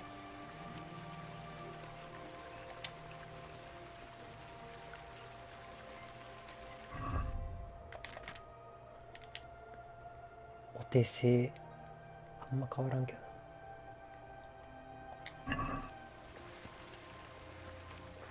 注意深く見んでもよかったやん、そんな。てか、転ぶ今の。どう転んだあいつ。この辺りからこっちに行くと、こっ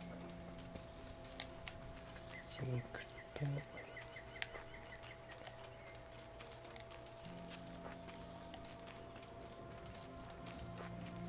集落があると。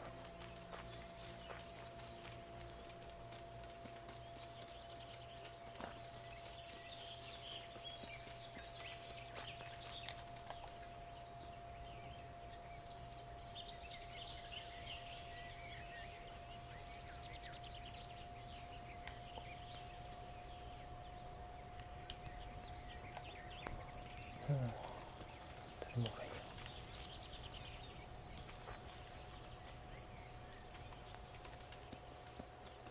あ、誰？ Poaching, are we? No. I'm on guard against Quumos here, see? Oh, on the lookout for Cumos, are you? Aye, the whole countryside's full of them. You must have smelt them yourself. Well, I can't say I've smelt any Cumos here lately. You haven't got a nose for them. Quumos have a funny smell about them, see? Like a mouldy foot rubbed with blueberries. Is there some abandoned settlement somewhere nearby? Aye, at the end of the trail through the woods. Just follow it, and you'll get to this mysterious kind of place. I saw some mercenaries going there not long ago, probably hunting Quumos. That ain't my style.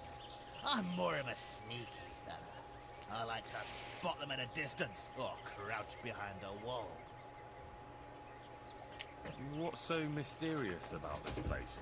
There's a lot of lairs and dens, valuables left by ancestors. You only have to put your ear to the ground and listen to the stones, know what I mean? I don't, but I can imagine it. Even the branches whisper sometimes.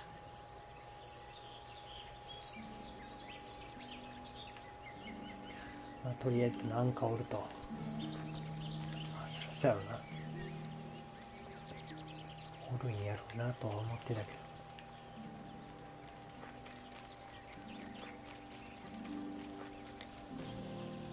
What, you think you can stand in my path, Boulder?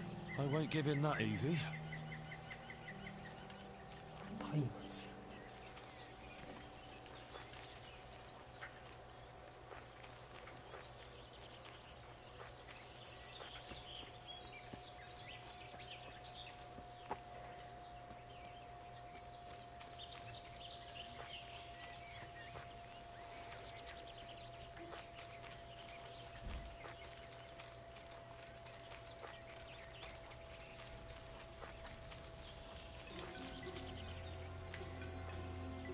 おっと What's happened here?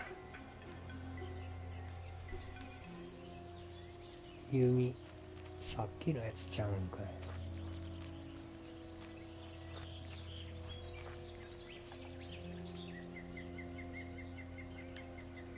詐欺かい。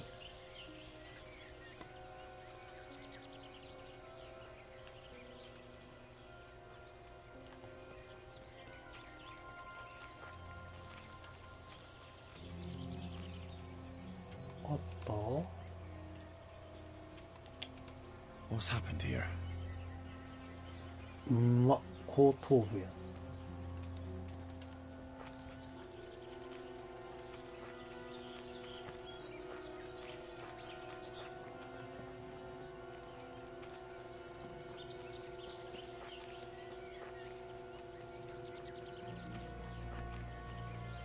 I'm here at last.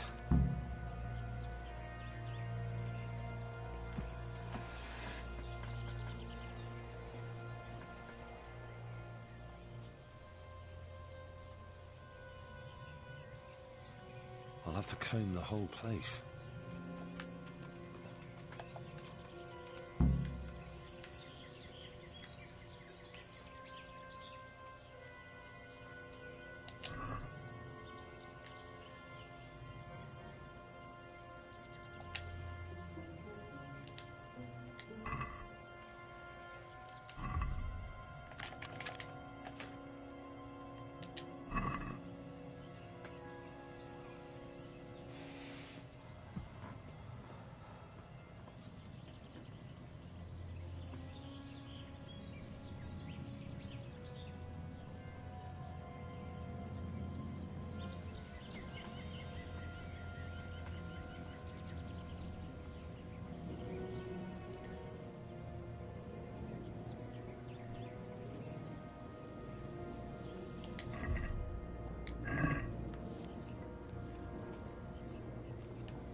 This doesn't look good.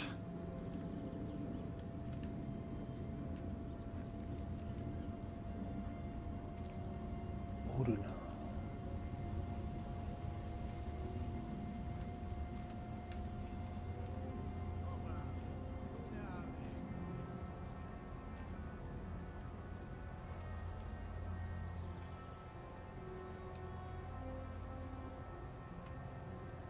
うん。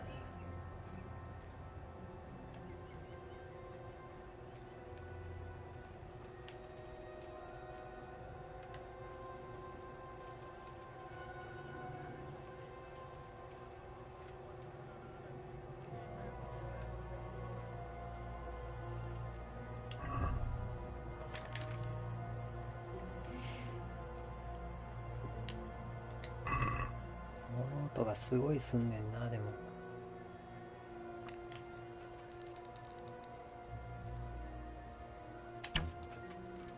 あら、あ、そうそうそう。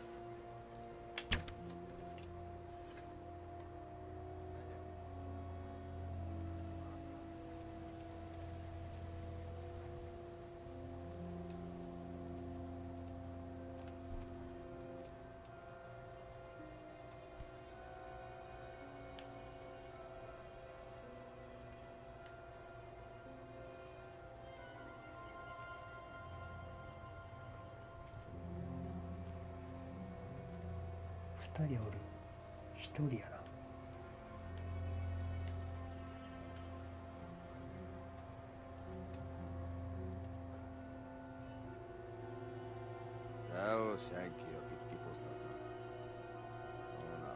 暗殺できない。なぜ？探検忘れたー。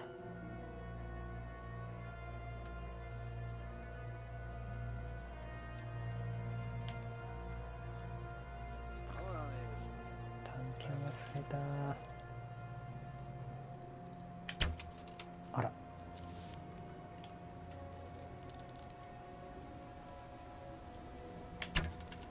あら。起きた。やば。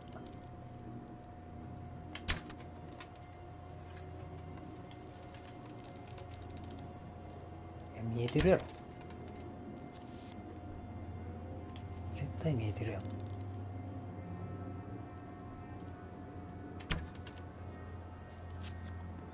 それなあ。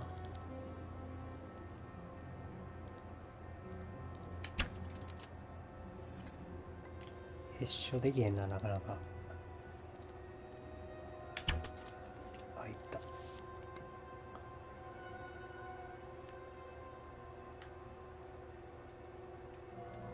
終わりかな。めっちゃ外したけど。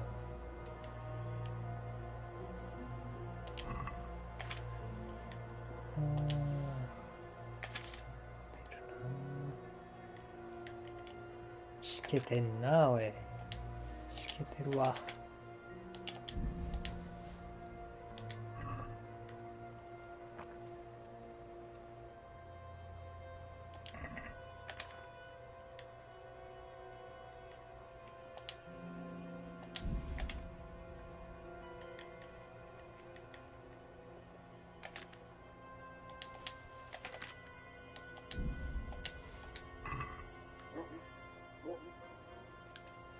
犬、廃屋。ここでしょ。ここのどっか。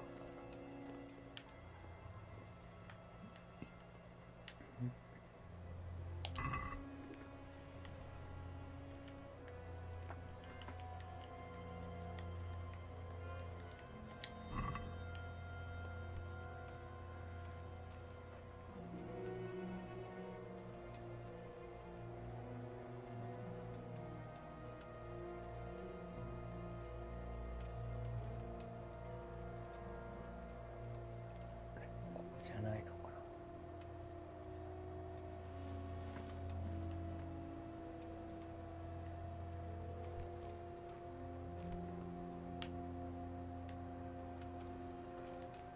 家に隠したって言ってる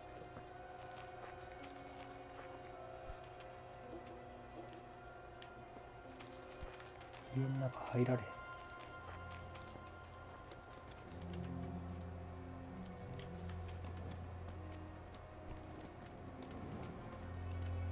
あれか。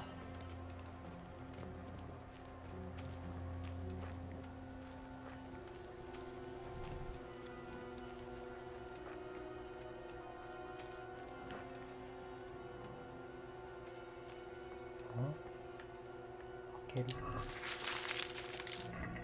なんもな This must い。 be someone else's hiding place.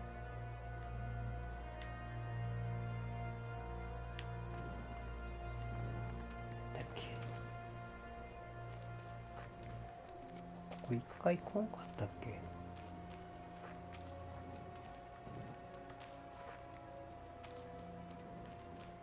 っちか通っていくやつじゃなかった。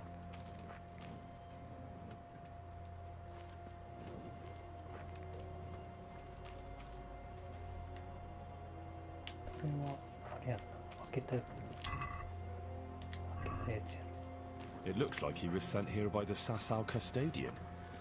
I should tell him about it.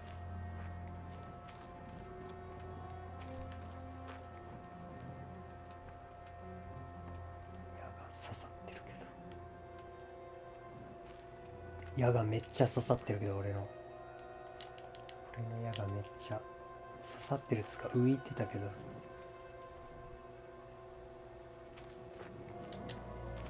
ちょ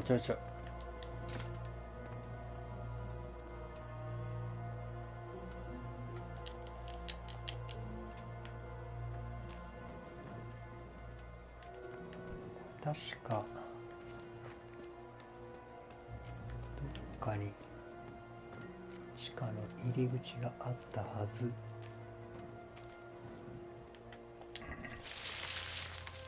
あ、探検1800。これか。 Here it is.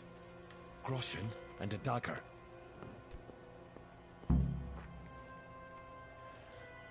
ほう。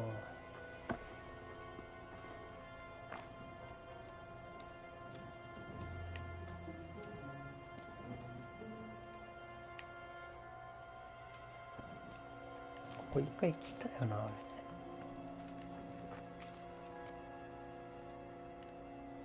一回来たよな。来てるな、一回。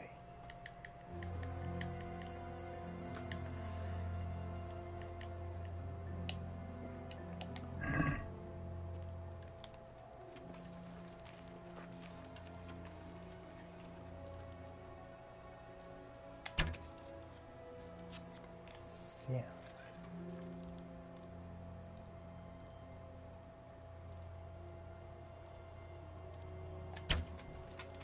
ズーム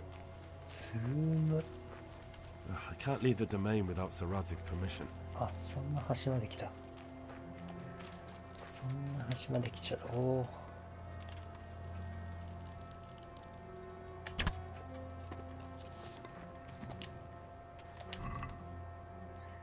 これサギの肝臓が欲しい。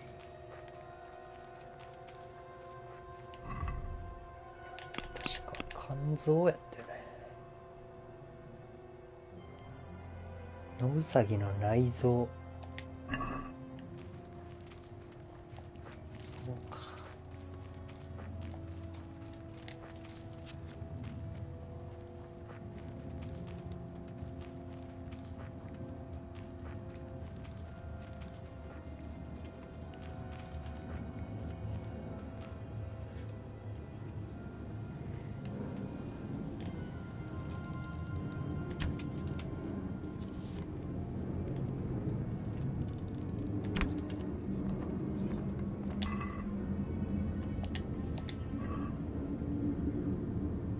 ないな、内臓がないな。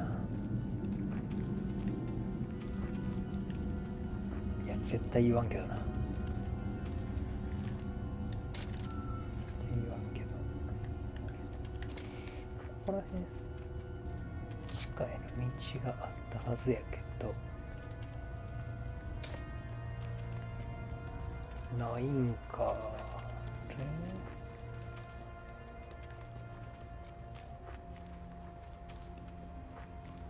いっか。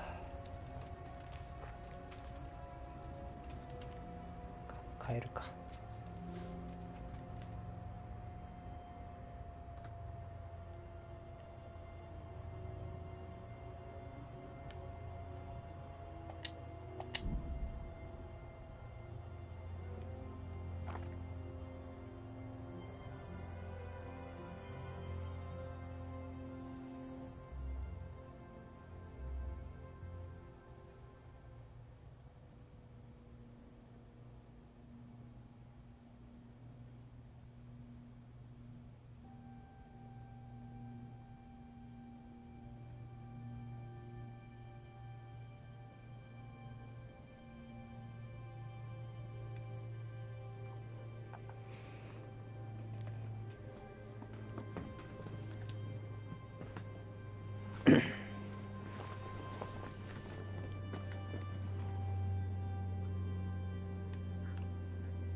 で、ほんで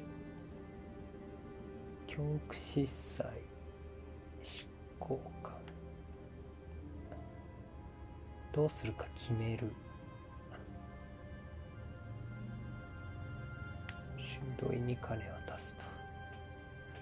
どうするかまあ一応言ってからの方がいいんかな。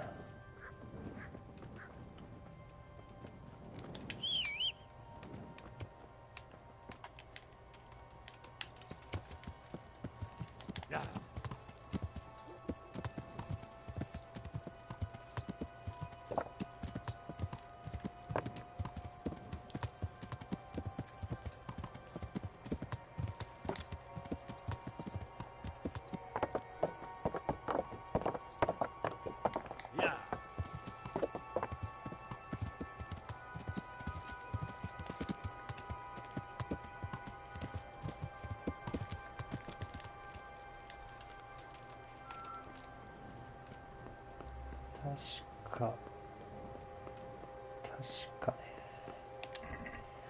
あ、これ十字架手に入れたんやな。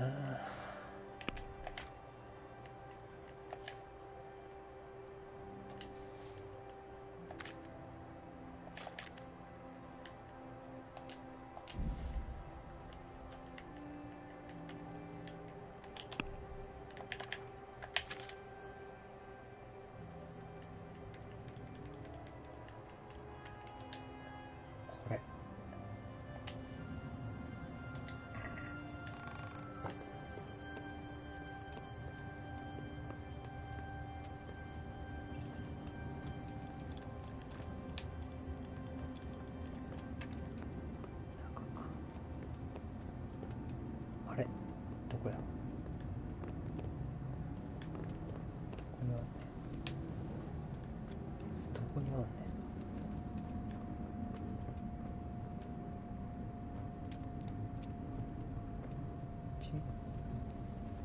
いや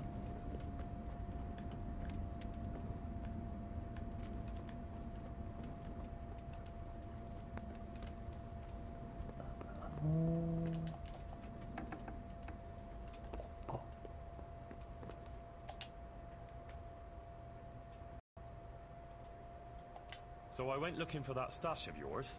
And how did you get on? There really was money there, and quite a lot of it. And I found that dagger. When you were talking about donating the money for the common good, what did you have in mind? As I said, you've no need to go any further than the Sassau Rathaus or St. Martin's Church. I believe Bailiff Hashek or Father Fabian will handle the donation better than that disorderly monastery. God be with you. Okay.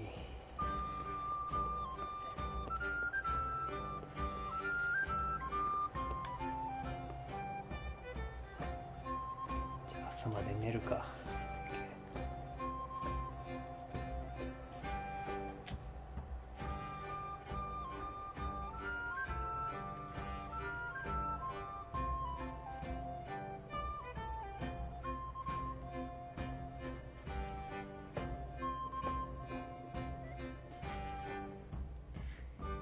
執行官か神父か。どうしよっかな。どっちでもいいんやろうけど。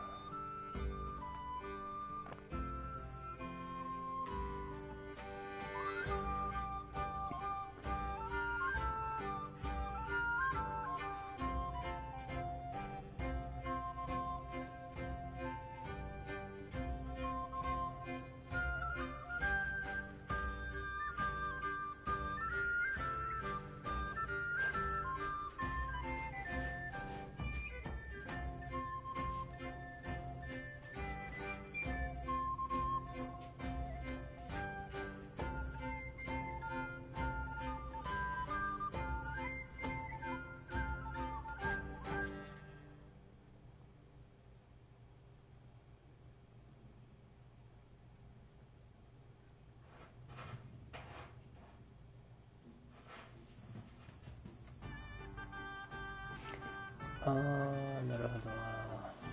そやな。神父でもいいけど、執交換かな。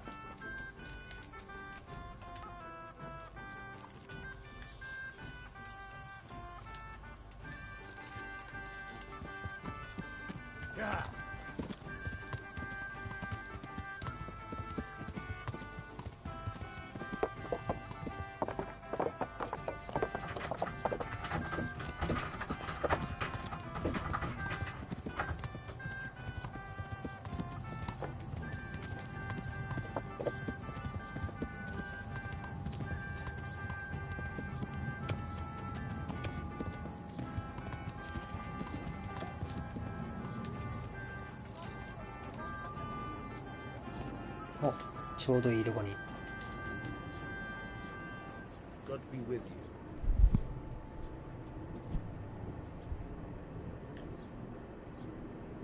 I'd like to donate quite a large sum to the town. Good heavens! That's not something I hear every day. As the bailiff, naturally, I welcome every gift that benefits the town. You might like to consider some of my proposals. Oh. Well, what could I contribute the money to? A proper stone bridge is the pride of every good town. Our wooden one serves well enough for now, but God forbid that one day it should collapse under the abbot. The locals are also concerned about the floods we have from time to time. Building a better weir and embankment to contain the river would benefit the situation. Then there's the armory, which burned down a few years ago. We weren't too bothered then, but now, with all the unrest, we could do with some new hauberks, helmets, polearms, and other things.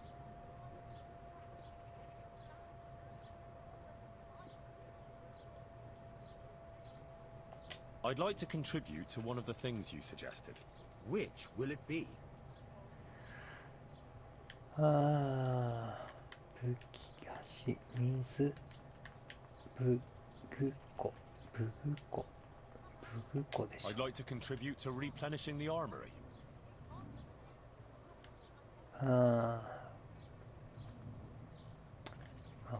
It will be in my name, Henry of Skalitz. And how much would you like to donate to our fine town? 半分の額、全額。 All of this. I respectfully thank you in the name of the township of Sassau. Your gift will certainly be of help in developing the town and its good standing. Apologies. I don't have an official speech prepared. It's not often that anyone donates to the town. That's all right.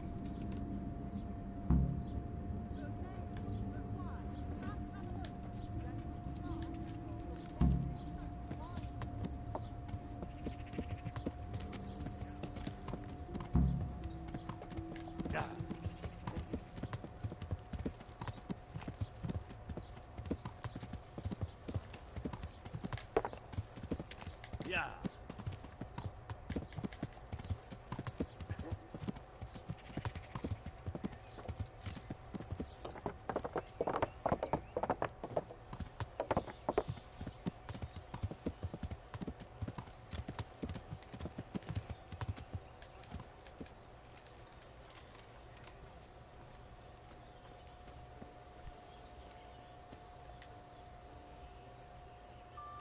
I did what you asked.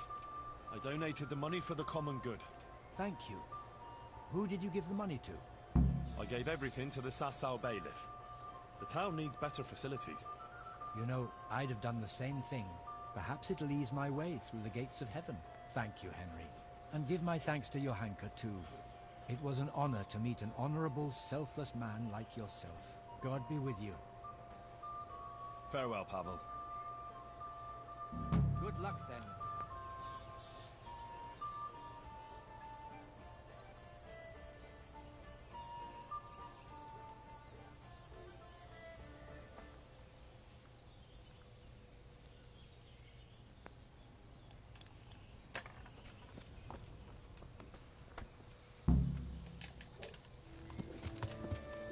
Yeah. Yeah.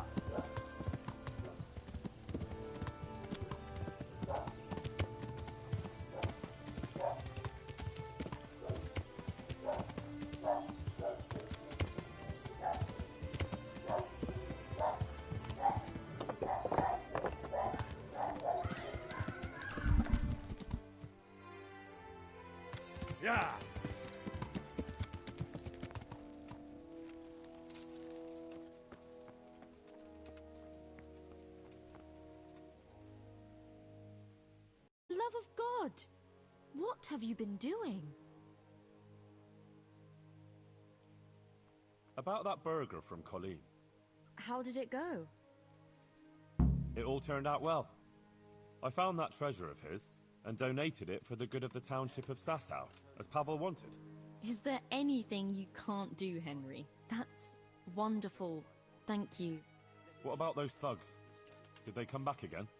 No, not at all. It's like the ground swallowed them up. But, Henry, something else has happened. Oh? What's that? The Blessed Virgin visited me again, and she gave me a new message. And I must spread the word to the people right away. What did she show you this time? You'll find out when the time is right. You better not go anywhere on your own. I'll accompany you. Thanks. Maybe it would be better to avoid the town and meet somewhere out of the way. There's a meadow near the woods by Sasau. It's not too far. We could go there.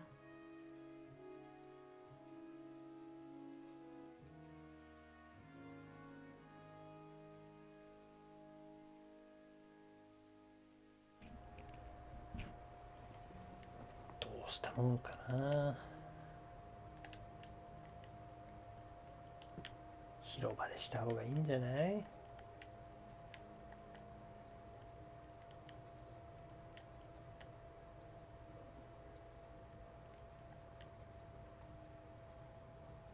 やー、牧草地点。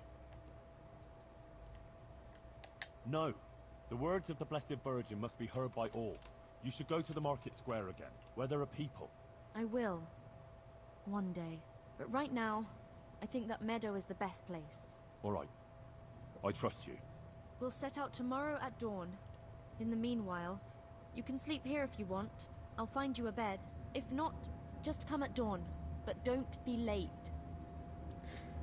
Thanks for the offer, but I've got some other matters to deal with yet. I'll see you in the morning. If you must, just don't keep me waiting. God be with you. しゃあないな。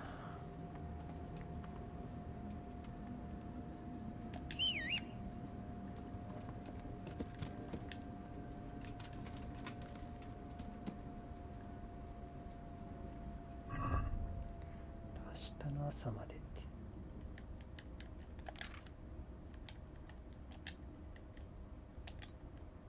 これか。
Merchandise from all over the world. The revenue.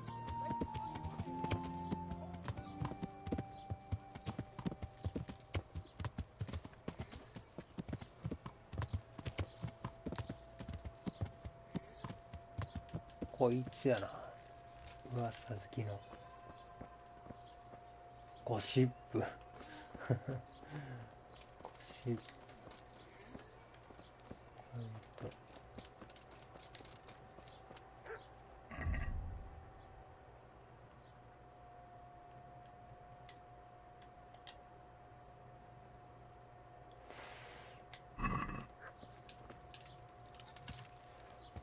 Yeah.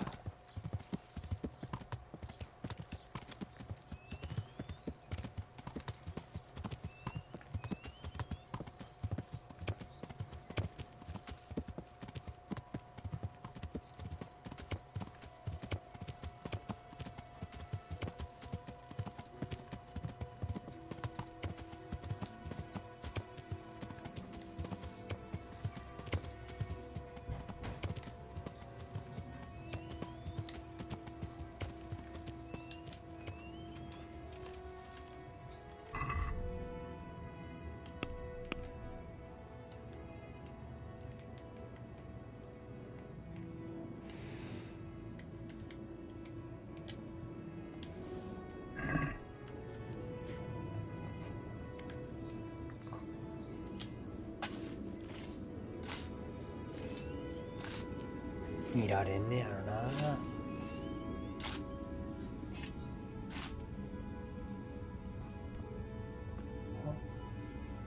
胸郭、ああなるほど、全部広いと。空にしとかな。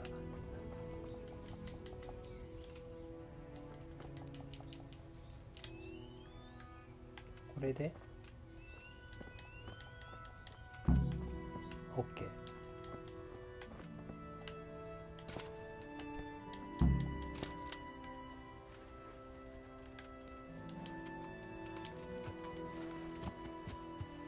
Yeah.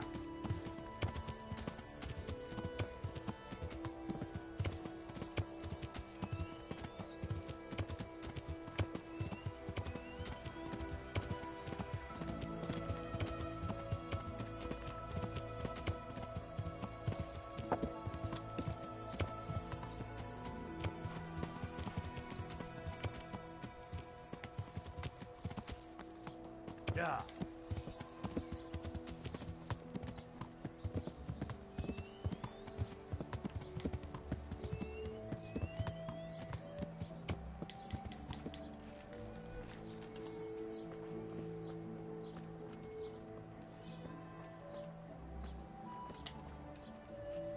God be with you, good wife. Has something happened here? Heavens no. It's quiet here, unlike some other places. What about that empty grave? What empty grave would that be now? The one beyond the village, alongside the road to Sasau. Just by the river, on the Pine Headland. How would you know it's empty? Unless it was dug up. Oh, it's dug up, all right. Freshly. And empty. I saw it with my own 2 eyes. Lord in heaven, what in the name of... How come it's not in hallowed ground, anyway? Only unrepentant sinners are buried like that. Usually. I don't like to say. It's an old wound that's best forgotten. Whose grave is it? Well, once a long time ago there was a young charcoal burner living here with his wife. There was always a lot of charcoal burners here, but this fellow worked alone. That's not an easy job for one man. No one wanted to work with him, or what? Ah, he was a hard-headed fellow who always wanted to take care of his family himself. Well, only then you've no one to blame but yourself if you end up alone. His wife was expecting, though no one knew it yet. He wasn't doing well at all. Soon enough, they had nothing to eat. And so he took to thieving. Well, I can understand him. To watch your family suffer like that. What could he do when they were going hungry? If we'd known how badly off they was, folk would have helped out. But he kept his troubles to himself. And did he get caught? Well, at first it was just a few eggs going missing from people's hen coops. But then it was anything that wasn't nailed down. And in the end, they caught him. And I suppose he was harshly punished for it. Even then he didn't let on why he was doing it. They whipped the skin off his back and banished him from Ledetchko. So justice was done then? It wasn't enough for some folk. When the butcher found out he'd never get any compensation, he wanted them to chop off the charcoal burner's hands. If the bailiff hadn't talked sense into him, he'd have done it himself with his cleaver. Well, he got off lightly enough then. And in the end, he got what was coming to him, and more. The butcher caught up with him? No. It was the mills of God turning slowly but surely. His wife bled to death in childbirth, and the child died with her.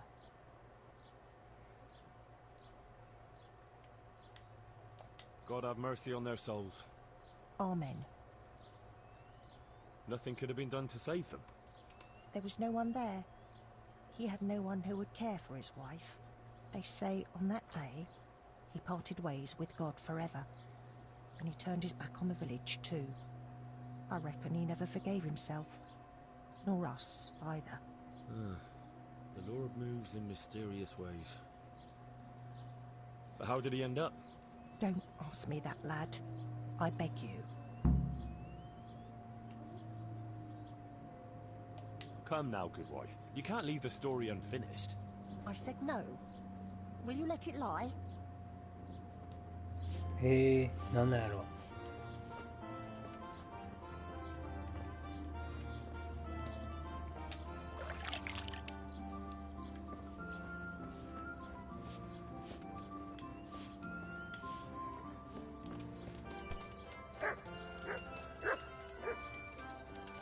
肉屋にでも行ってみるか。肉屋。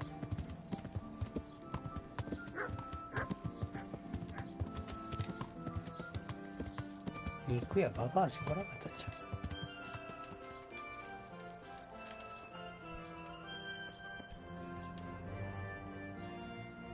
ん。God save.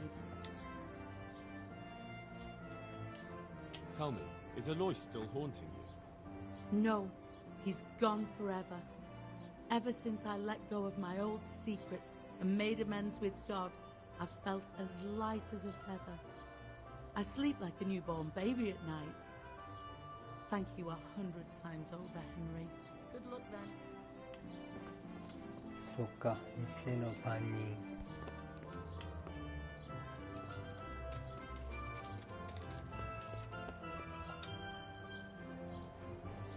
God save you. What can I do for you? God be with you.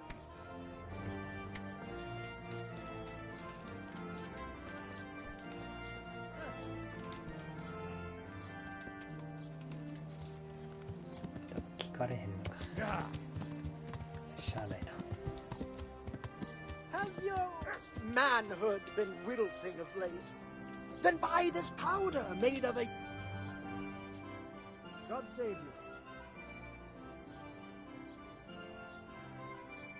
I know who was buried in that grave. A young charcoal burner. So begins the tragic tale of the young charcoal burner who became entangled with the devil himself. Oh, don't start. What devil? I'm trying to tell you. Ugh. He was from Ledechko. He was trying to eke out a living for himself and his wife, but he couldn't manage. When she fell pregnant, he took to stealing. Pride drove him from the straight and narrow path, and soon he sold his soul to the devil to fill his stomach. They caught him and punished him, but some of the people he'd robbed didn't think it was enough. Then when his wife died in childbirth, and the child too, he blamed everyone for it. Even God, apparently. But when the time came to pay his debt to hell, the devil had no use for his soul, and took his wife and child instead. The charcoal burner cursed God, who struck him down in righteous vengeance. But the dead man's soul never left his body. He came back as a revenant to vent his rage at God and men and take vengeance on the living. Jesus, did you listen to what I said at all? Sorry, did you say something? Oh, never mind. What do you want me to do with it? The question is, what would the revenant do to get revenge on the villagers? Well, apprentice?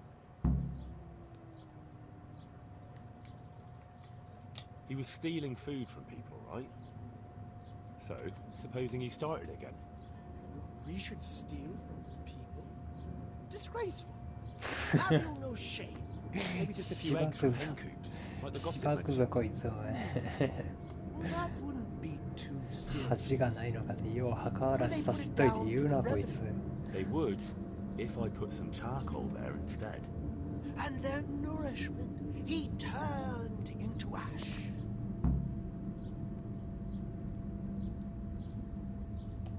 gossip mentioned the butcher. It seems he was infuriated that the charcoal burner's punishment was too lenient. And the Revenant spoiled their meat with his malign touch. How's that? Spoiled meat is a classic example of a Revenant's power. I thought it was the work of bad butchers. That too, sometimes. So, I should switch the good meat for bad at the butcher's. What about the butcher woman? What about her? Her conscience was troubled on account of her man, and she couldn't sleep. But I helped her, so she's found some peace. So, no problem then. What? I'm supposed to scare the wits out of her and start all over again? All right. If you can find some other solution, you don't have to switch the meat. But I wouldn't worry about her. But make sure it's the same kind of meat. Not even a Revenant will turn a cow into a chicken. What about his wife and child? No doubt he'd want to avenge their death. Well, how did they die? In childbirth. And when his love turned to rage, the water turned to blood. Nothing too original. But it's tried and tested. If you do it at the baths, everyone will hear of it. How am I supposed to do that? It might be a bit suspicious if I'm seen walking around with a pail of blood. No problem. There's a certain potion that will do the trick easily. He cursed God. That's very serious. What is it that most brings God to mind? They don't have a church there. But everyone will have a rosary. I can't think of anything else. That's it! If folks start losing their rosaries, they'll have sleepless nights over it. You want me to steal rosaries? But that's... Or just exchange them. For what? For nothing. Great. ある意味天才やなこいつ。 Switch eggs for charcoal, switch the meat, color the water in the baths, and switch the rosaries. That ought to do it. I hope so. Of course, if you come up with anything else, don't let me hold you back. Talking to people might give you ideas. Traders, the bailiff. Well, what if someone sees me in the act? They mustn't. Otherwise, it'll end up like Sasau all over again. Don't draw attention to yourself, or they'll put two and two together. Sure. I'll keep my head down. And how would I know if I've succeeded? I doubt it'll be announced on the market square. I'll be the first to know. They'll come running to me for a remedy, like hens at feeding time. Off you go and raise hell. But whatever he did, don't you think he deserves some peace? Dear Henry, after all the poor wretch went through, I'd say he's beyond any peace. But he certainly won't have any as long as I'm carrying his bones around with me.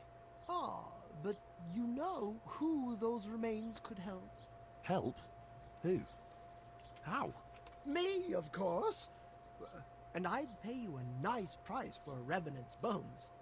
But there is no Revenant. Not yet. What do you say? Maybe I should bury him somewhere else. What are you saying? That would be such a waste. Anyway, if someone saw you, the whole game would be out. Well, supposing I do it later, when the fuss has died down. All right, if you must. But I don't know what you hope to get out of it. At least the poor wretch will have peace at last. Maybe. As long as you bury him in hallowed ground. Otherwise, you're wasting your time. Like in Ratai, maybe? Well, that's probably the nearest. That gossip-mongering crone would know. True, I could ask her. If you must. But for heaven's sake, don't even hint to her what you're up to. Goodbye.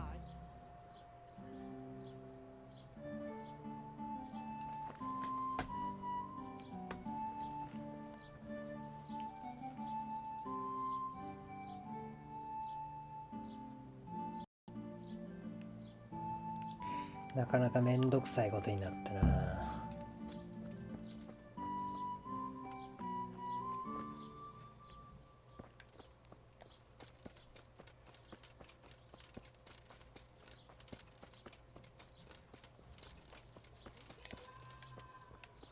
車は無理やんな、じゃあ。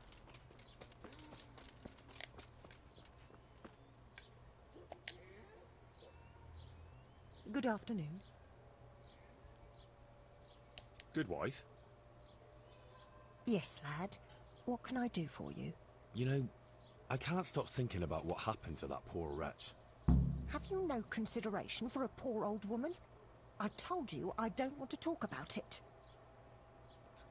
頑固やな。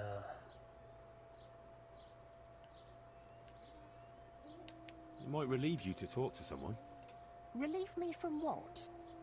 Well, guilt. Guilt? Why should I feel guilty? Now, clearly something weighs heavy on your soul, just like the other villagers. The older ones. And I'd say it's connected to that empty grave. Well, that wretch returns as a revenant, and no one does anything. It's not just fear, but more like everyone is expecting some punishment that was bound to come one day. Oh, you might be right. Maybe it would give me some peace in my old age to finally tell the whole story. Several people from the village went to have it out with Lev, but he grabbed an axe and drove them off. He swore if anyone came near him, he'd burn their house down. Then he buried his wife and child in the meadows beyond Ledetchko.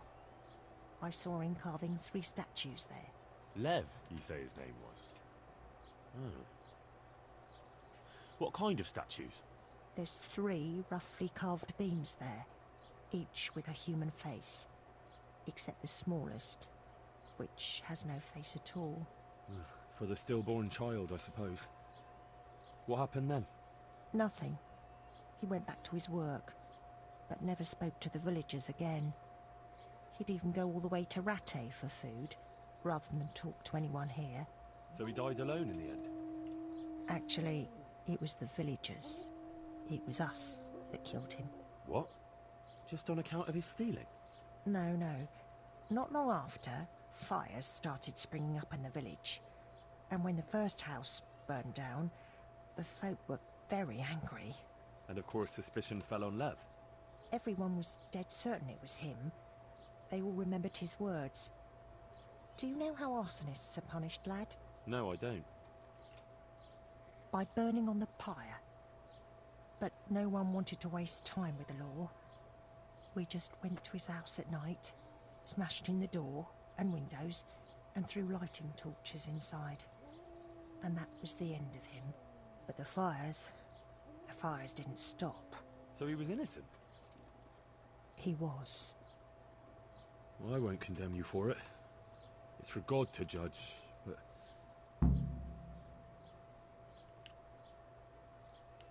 I hope you all pay for your sins, like Lev did, for something he didn't do. Every lifelong day.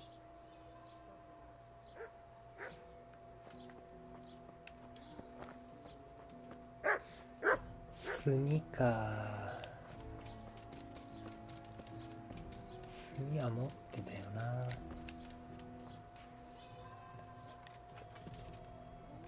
で、肉を入れ替える。And pieces of cloth all the way. 肉を入れ替えると。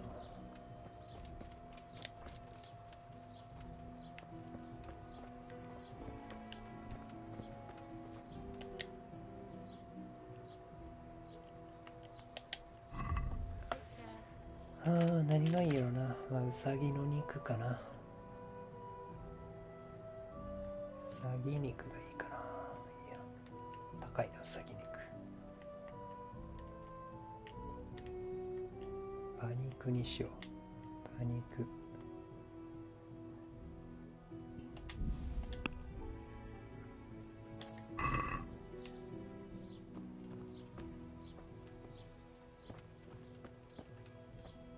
入れ替える。どうやって入れ替えんのやろ。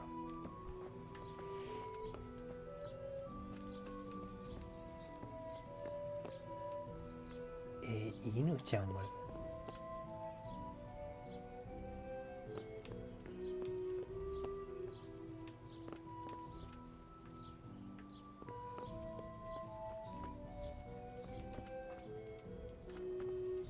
これ熟成させて育成て。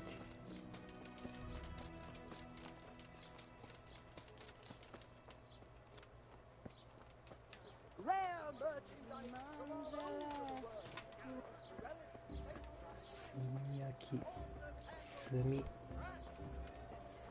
変えると、炭。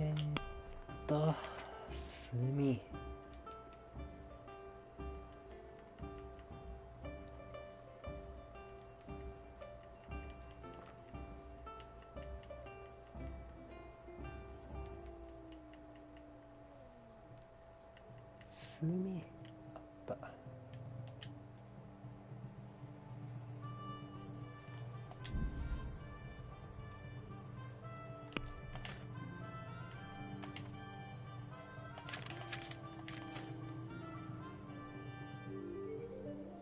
サラミやったらもうすぐ腐いそうなやつあんねんけどな。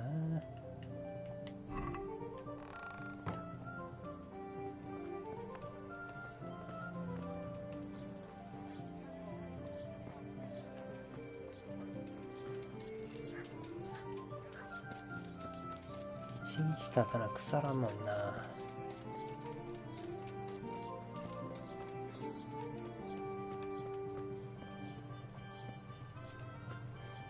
これおいおいおいおいおいおい。 What was that? What is it you want here?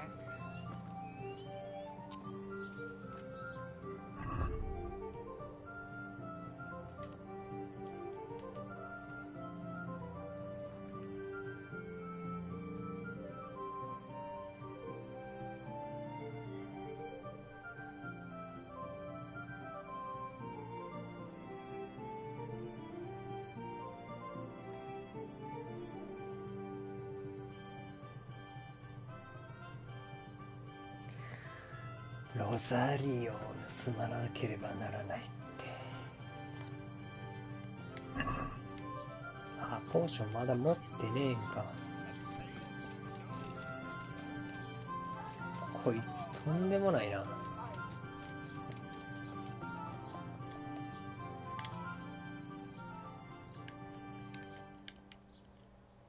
What's the recipe for that potion you were talking about? You mean for coloring the water? Ah, well... Well? Pay close attention now. I'm all ears. How love turned to bloodshed. Once there was a knight who, though upright and noble-looking, had a prickly, unapproachable appearance. He fell in love with a fragile young maid, whom he saw with her sisters in a field, all wearing bright red wimples.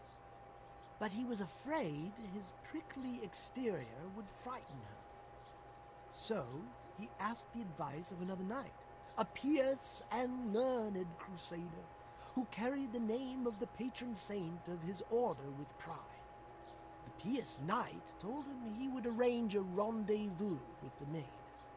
All three would drink wine together by the river, and he would help his friend to get acquainted with her. This they did. ああ、こいつめんどくせえこと言うな。 Fell in love instead with the pious knight. The stern knight was enraged and challenged his rival to a duel. The two fought long and fiercely, but they were equally matched. And so, in the end, they both fell mortally wounded. Anguished at the tragedy her beauty had caused, the young maid took a dagger from one of the knights and plunged it into her own heart. Their bodies lay together on the ground, and the blood flowed from them into the river, turning the waters crimson. 普通に教えろや。 Not some fable. It is the recipe. I mean, the recipe is concealed in the story. こいつ一番嫌いやもう。 So I don't forget it. All right. So what does it mean? I can't remember. Great. So if you don't know, who does? You'll figure it out, my loyal apprentice. I remember there are 3 plants in the story. ポーシ That's ョン about 作るとこか all. ら But I know it was a simple recipe. It should be enough to grind the ingredients and brew them together for 1 turn. So, all you have to do is work out what the ingredients are from the story. Sure. Why make things simple if you can complicate them? クソか、ほんとこいつ。 Goodbye. マジかよ。トゲトゲしいのと、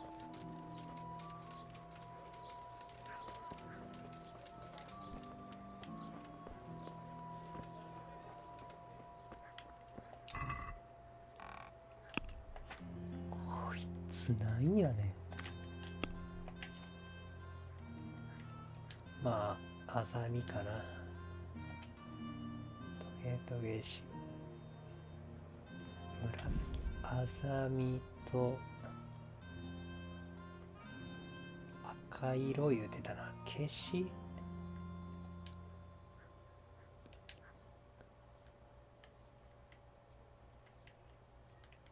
いや、これ紫やんな。トゲトゲしいか、これ。いや、消し。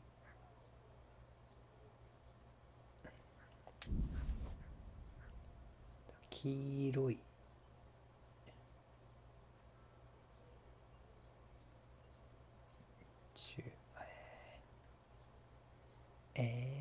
黄色いのも。黄色いのめっちゃあるやん。黄色いのめっちゃあるやん、マジで。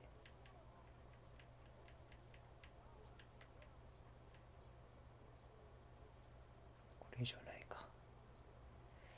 あいつほんま。あいつほんま嫌い。めんどくさすぎる。こいつでいっか。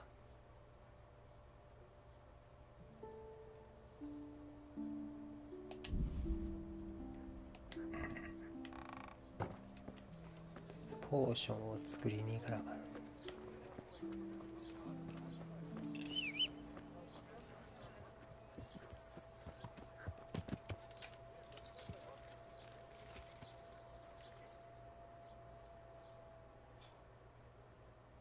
間違ってたらめんどくせえな。近くにないんかな。あるけど、あるけれども、あるけれども、ボックスが遠いねんな。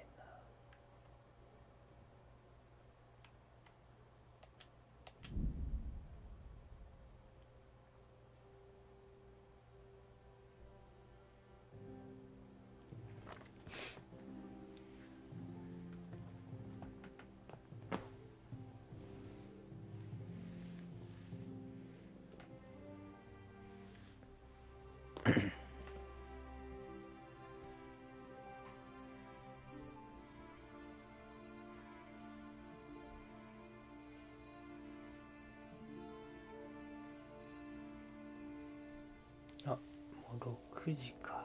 マジか。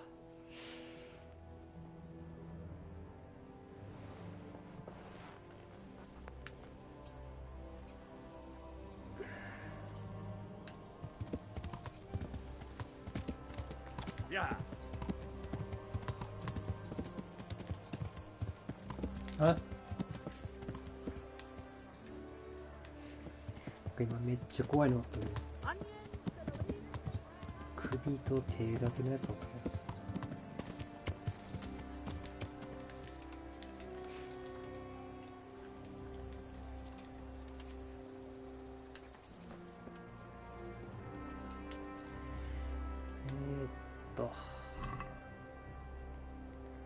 まざみ消し西洋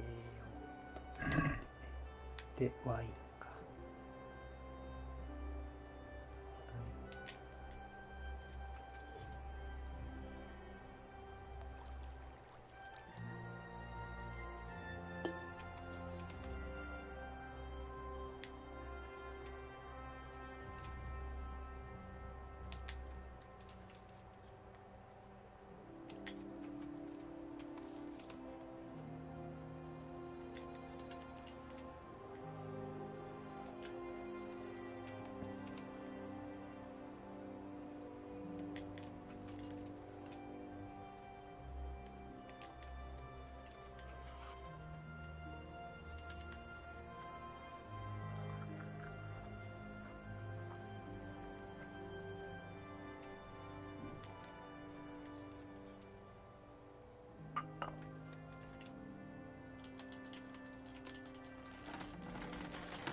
そうさせるんかな。どうなんやろ。いいか。で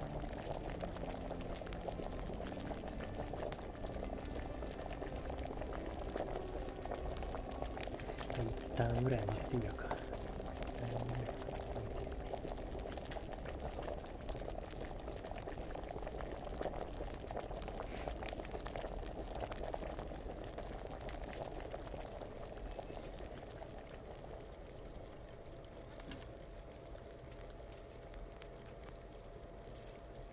お、いけたわ。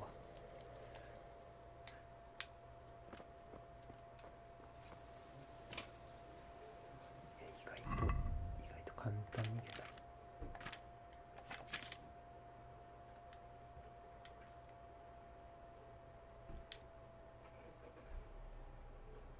一日やねんな。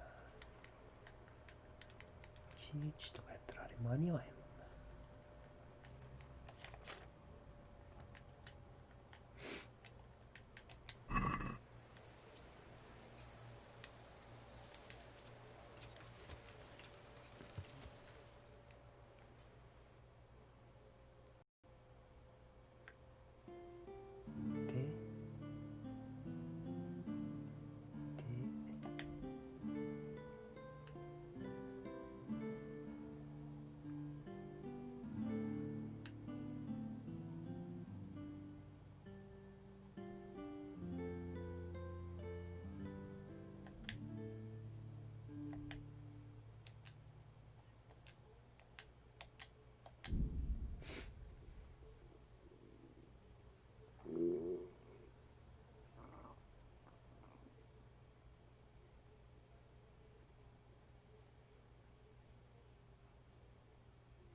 はい。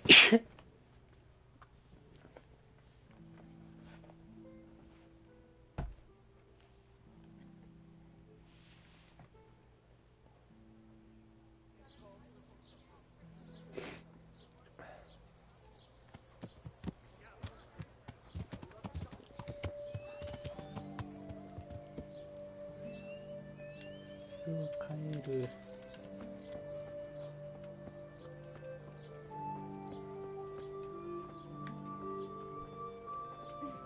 何をしてる。 What in the... What the... What is it you want here? これ勝手に入ったらあかんのこれ。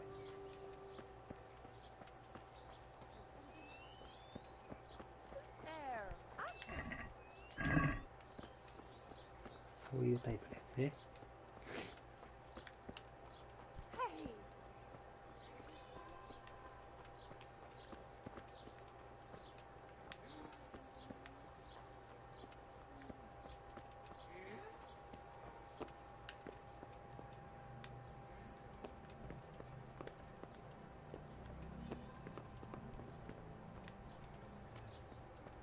変な鳴き声する。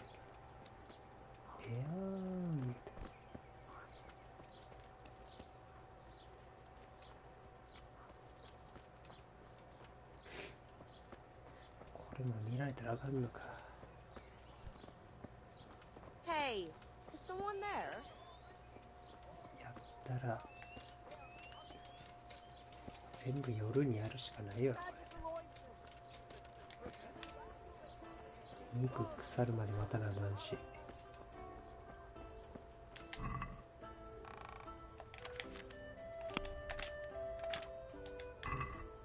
待てとこ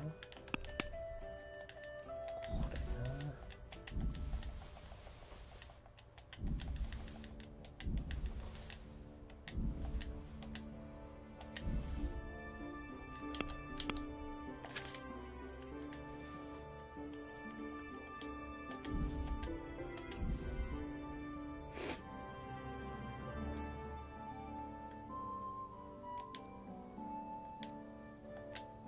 係ない。関係ないってじゃ。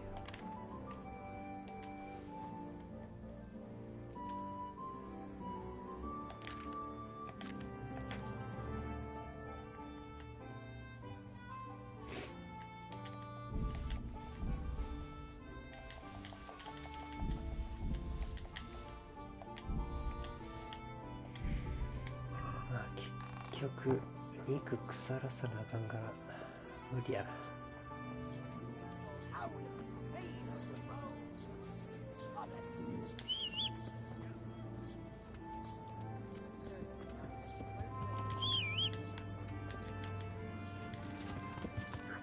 まあ修道院に行って修道院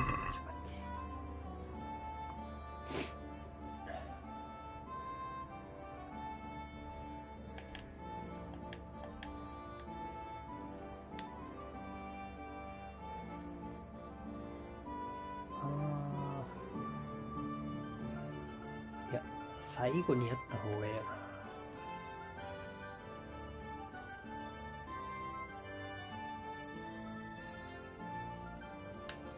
いや、最初にやっちゃってええんかな。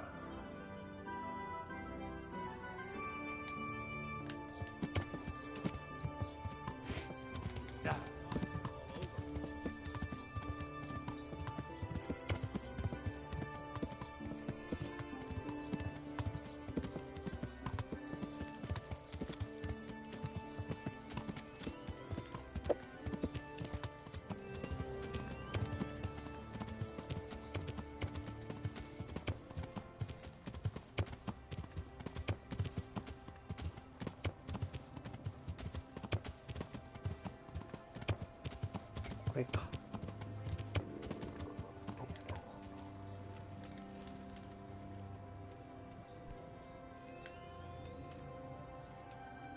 埋める。Rest in peace. 教会層。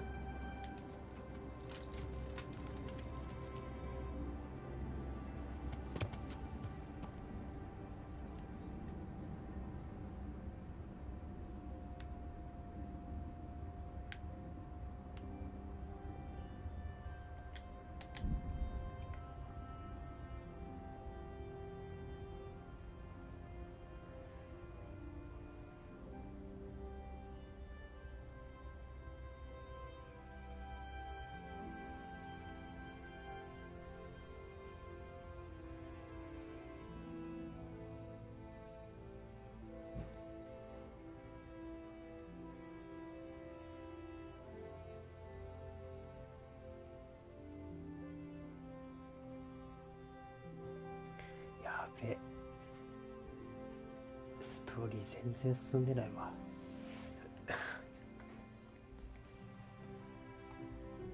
全然いいんやけど。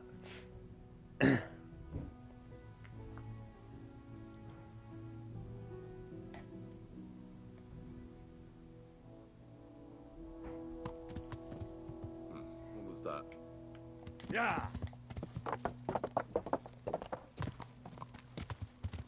評判が悪いねんけど。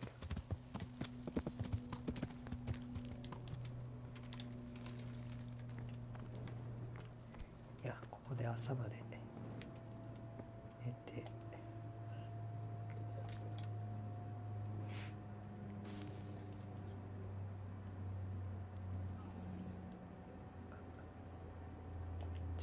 満腹度が。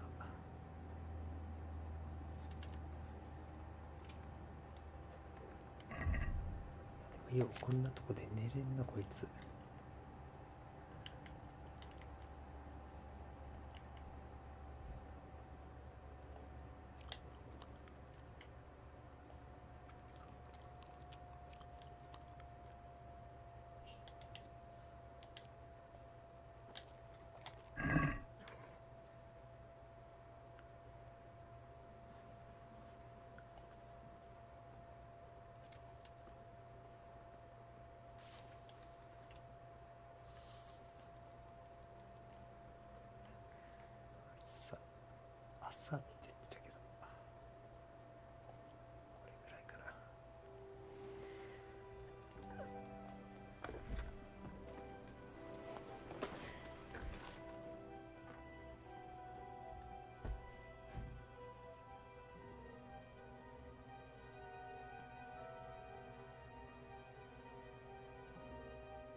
よし、じゃあ終わります。ありがとうございました。